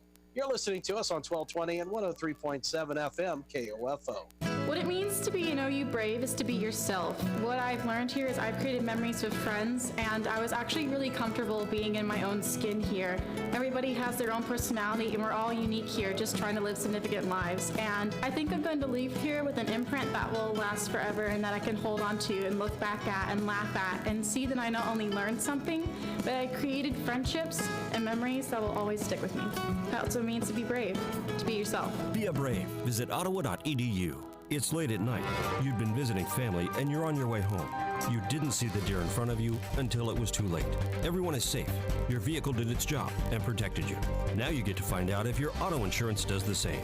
It will, because you have State Farm Auto Insurance through local agent Keith King in Ottawa. I'm State Farm Insurance Agent Keith King. Let's work together to be sure your vehicle has the coverage you need. Call and schedule an appointment today at 242-9435. Stop by my office at 111 South Main in Ottawa or visit online at keithking.net. Sports, information, and entertainment in East Central Kansas. KOFO K279CS Ottawa, where keeping you informed comes first. This is Eric Price, Funeral Director at Lamb Roberts Funeral Home in Ottawa, Baldwin City, and Overbrook. Our staff knows the importance of working as a team to take care of you in your time of need. We want to show the youth in our communities that we support their teamwork as well by sponsoring this broadcast. I invite you to visit lamb-roberts.com.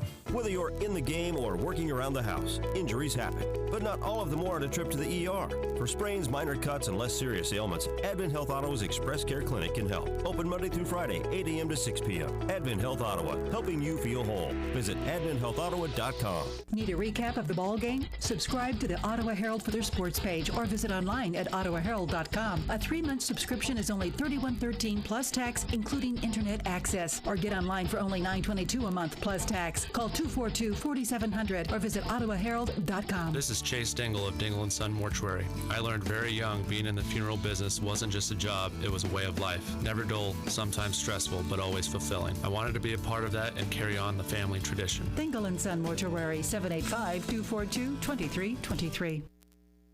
Welcome into the Fusion Alley Ottawa University Braves post-game show here on 1220 and 103.7 FM.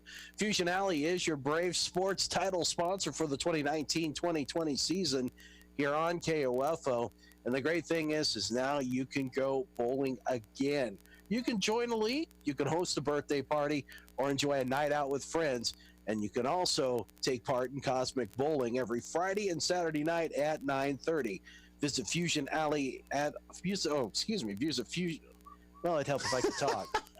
I'm just so aghast at the score today. Visit FusionAlleyOttawa.com for more information.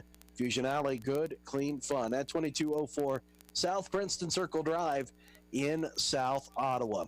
Well, the Braves pick up their second win of the year, 39-3 against a St. Mary's squad that came in limping and continues to limp their way to the end of the regular season. And one of the things that I think a positive out of here, Casey, was Dalen Johnson's running, 136 yards today.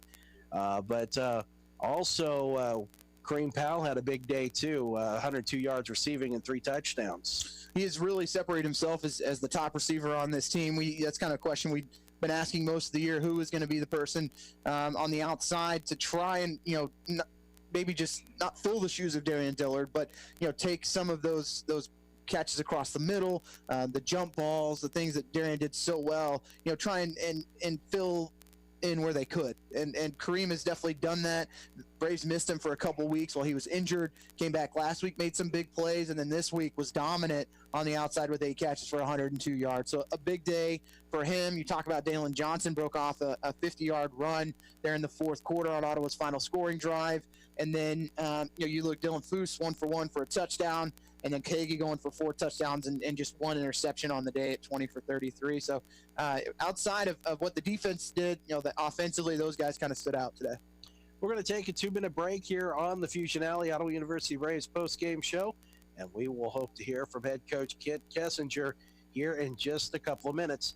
You're listening to us on 1220 and 103.7 FM KOFO. Sports, information, and entertainment in East Central Kansas. KOFO K279CS Ottawa, where keeping you informed comes first. Have you ever walked into a business and been treated so well by the people that work there, you can tell they were meant to do what they do? That's what you feel when you walk into Sutton's Jewelry in downtown Ottawa. For more than 50 years, you've been treated with personal service and attention while being shown the best in high-quality jewelry and accessories. If you want to drive out of town, be treated like a number so an associate can make a commission, and walk out with jewelry like everybody else, go right ahead.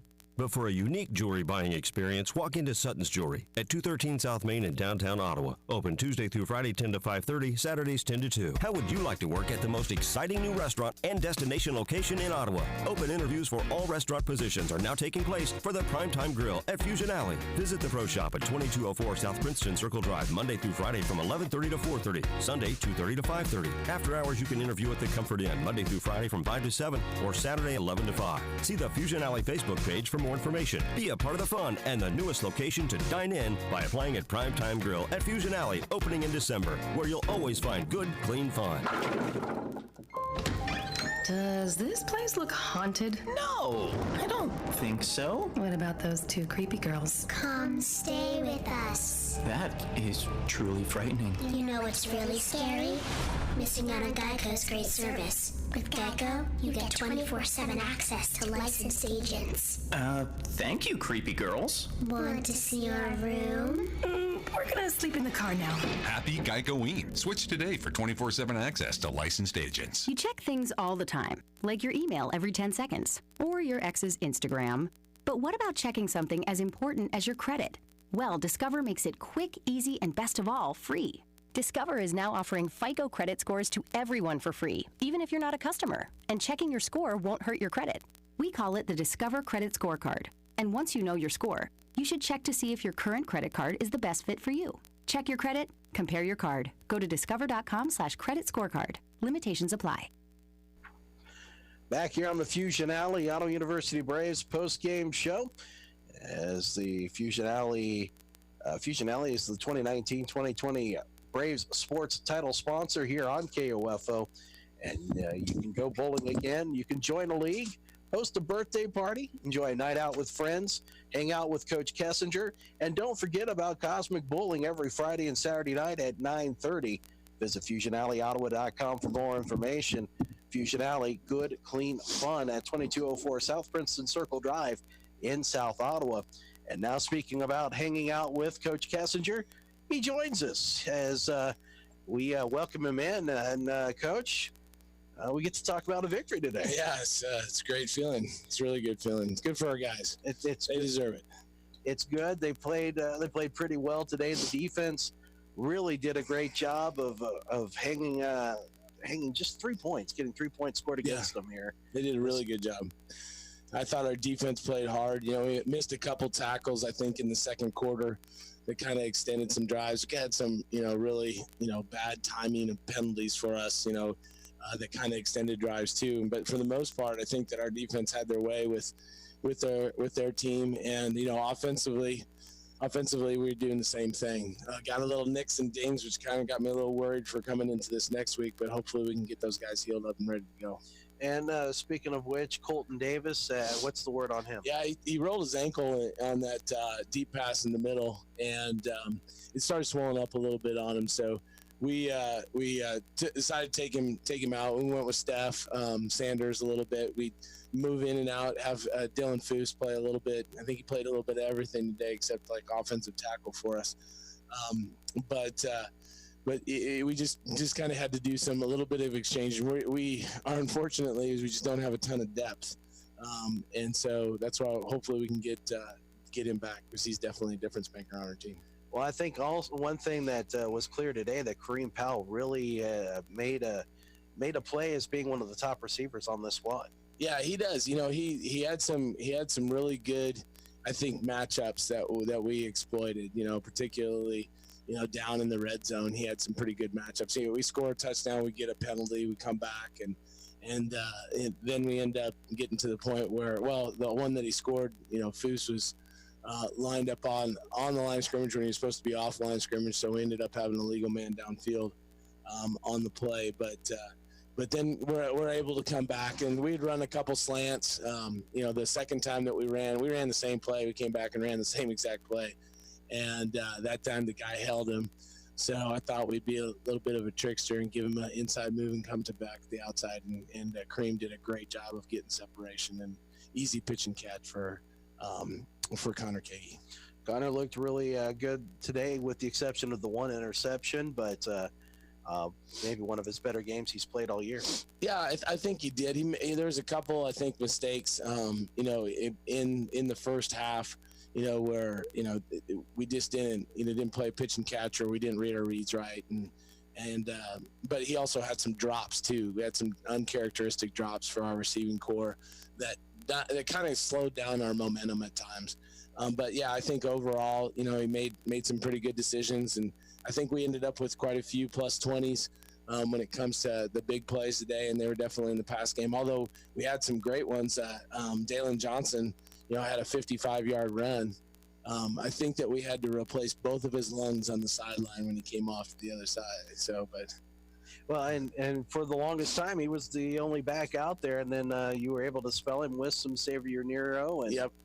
And it was good to, but it was good to see Dalen Johnson run as well as he did today, and man, he was close. He was real close to taking it to the house. Yeah, he needs to set up his box, and he's been doing a better job of that. His top end speed is probably not going to be set the world on fire, but he's got really good moves. Sometimes he gets a little bit too much side to side, but today he stepped it and put the foot in the ground and went vertical, and that's where you started to see some of those longer runs for him. So it's good to see him. He needs that. He needs that kind of a positive reinforcement. I think our whole team needed it today. Where we played a bunch of guys. We had a lot of opportunities. Obviously I think we could have put more points on the board than we did. Especially in the second quarter. But like I said, a win is a win. A win is a win. I think maybe the one glaring negative was some special teams miscues again today. But terrible snap on the one.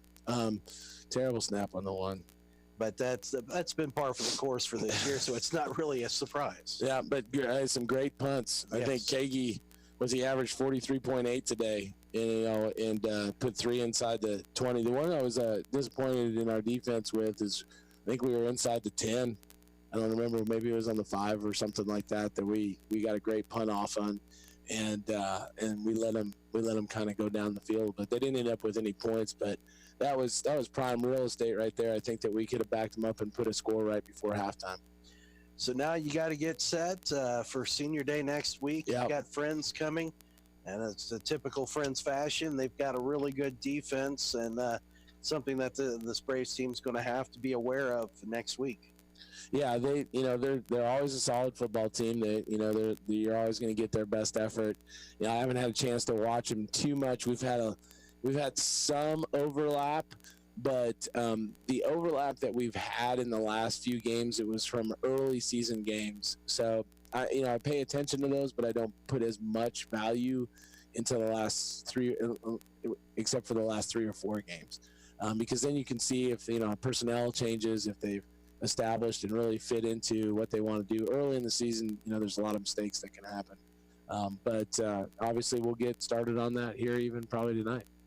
Well, we will talk to you about this one and talk to you about Friends on Tuesday night at the Pizza Time Kent Kessinger show, and we'll figure some other things out. I don't know what we'll do. All right. Well, hopefully my voice comes back and my throat. I got a little something going on here. So well, that's not. It wasn't. It was already this way. It was gravelly to start off with. So. Well, if you end up waking up and sounding like Barry White, I'd call it a blessing. So. Yeah. Well, I'll be able to sing bass in church this week. There you go. We'll take our final break here of the Fusion Alley Ottawa University Braves post-game show, and when we come back, we'll wrap this one up. You're listening to Braves Football on 1220 and 103.7 FM, KOFO. Does this place look haunted? No, I don't think so. What about those 2 creepy girls? Come stay with us. That is truly frightening. You know what's really scary? Missing out on Geico's great service. With Geico, you get 24/7 access to licensed agents. Thank you, creepy girls. Want to see our room? We're gonna sleep in the car now. Happy Geico-ween. Switch today for 24/7 access to licensed agents. I'm Dr. Bob Arnott, and I treat pain with Salon Pause. Before you take anything for back or joint pain, I recommend applying topical pain relievers first, like Salon Pause Lidocaine Patch. Salon Pause Lidocaine contains the maximum strength lidocaine available without a prescription. It blocks pain receptors, providing effective, long-lasting, and non-addictive relief. Also available in roll-on or cream. Look for the silver Salon Pause box in the pain relief file. Salon Pause, it's good medicine. Sponsored by Hisamitsu. Warning, this product contains nicotine. Nicotine is an addictive chemical, not for sale to minors. Website restricted to adults 21 and over. I'd been smoking for a while. I tried vaping when it first came out. It just didn't work for me. But recently, I tried My Blue, and it actually gave me the nicotine satisfaction I was looking for. My Blue is easy to use, and it lasts all day. I even like having the different flavors and nicotine options. It's nice having a choice. I think other smokers will be surprised by My Blue. I certainly was. And right now, try My Blue for $1 at select retailers or myblue.com. You check things all the time, like your email every 10 seconds, or your ex's Instagram. But what about checking something as important as your credit? Well, Discover makes it quick, easy, and best of all, free. Discover is now offering FICO credit scores to everyone for free, even if you're not a customer. And checking your score won't hurt your credit. We call it the Discover Credit Scorecard. And once you know your score, you should check to see if your current credit card is the best fit for you. Check your credit, compare your card. Go to discover.com/credit scorecard. Limitations apply. Back here on the Fusion Alley, Ottawa University Braves pre-game or post-game show. And, ready to go at it again, huh, Bob? Ready to go at it again, as Fusion Alley is our Brave Sports title sponsor for the 2019-2020 season here on KOFO. You know what, Casey? You can go bowling again, and it's great to be able to go bowling again here. Be bowling Ottawa. for the first time for me, Bob. You've never gone bowling? Well, not in Ottawa. When I was in school, all we had was the roller rink. Oh my gosh! So I have not done the bowling experience yet. I think we're going to get some video together, and Casey and I are going to bowl against each other at Fusion Alley. We'll post that you have one to on dress there. up as your favorite Kingpin character. Okay, well, Yeah. let's do that. That would be great. Have my brother-in-law dress up as Woody Harrelson. Casey Calhoun, who used to go as Woody Harrelson from Kingpin. It's all the Halloween parties right here at Ottawa. Nice. We didn't go as Coach K, of course. No, not at all. But if you don't want to take on Casey Weeder in bowling, you can also join a league or host a birthday party or just enjoy a night out with friends. And you can always take part in Cosmic Bowling every Friday and Saturday night at 9:30. So visit FusionAlleyOttawa.com for more information.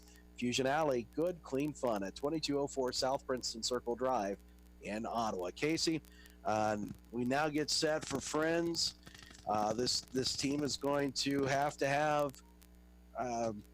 they're going to have to put together a spectacular effort next week. Well, 39 points will probably do it next week if they can do that.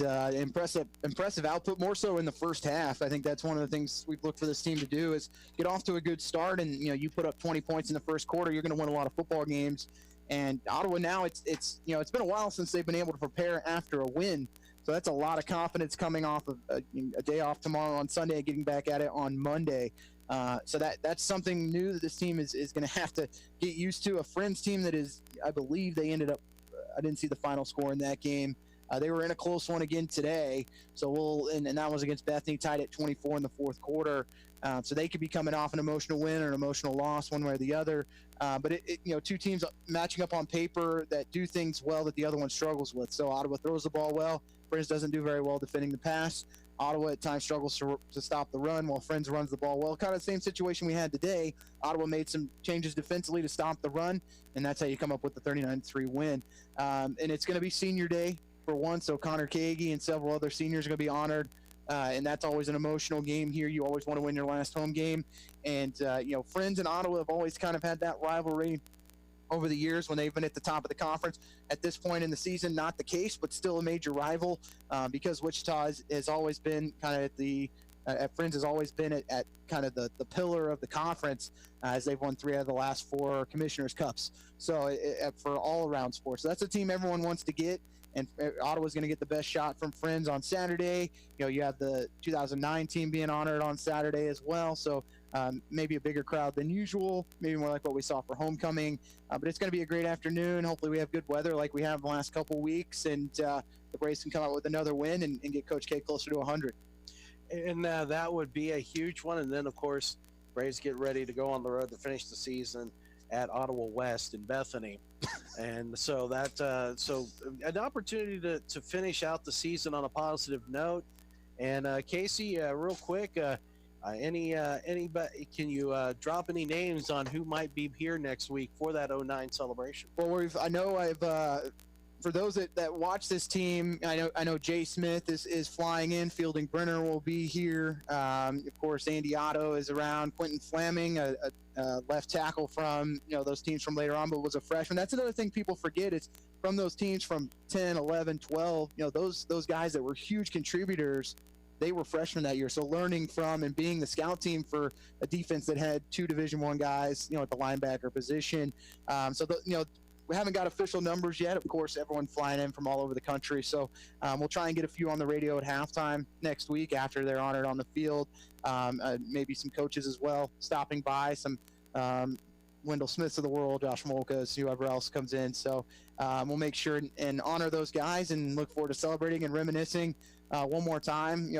We haven't gotten together since that 09 year, and walking through the line at Lindenwood was a sad day, but at least we can kind of look back at it now and reminisce and look at what we've done. And there really hasn't been a team until the last 2 years with Kansas Wesleyan that's been able to do what we did back in 09. So excited to see those guys again and reminisce about the good times, even though we ended on a sour note in the NAIA quarterfinals. Get a chance to just going back and looking at the records that were broken that year, the numbers that guys like Ethan Haller have put up that still haven't been matched by guys like Johnny Foto, who's trying to get to those numbers now.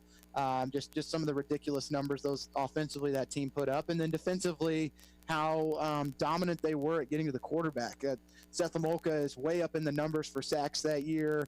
Ottawa as a team had somewhere in the number of like 60 or 70 sacks on the season. Gave up some yardage, but they were just so dominant getting to the quarterback that teams put themselves in 3rd and longs and didn't really have to worry about giving up points because you knew your offense was going to put 40 plus up every night. So it's going to be a lot of fun and look forward to having everyone around, and would love to have as many people out as possible to honor that team. Well, that's going to wrap it up for us here this afternoon. We appreciate you listening to us. Say thank you to Lars back at the station, keeping us on the air, even during some of our technical difficulties during the halftime. But we appreciate all that effort, and we appreciate you guys listening.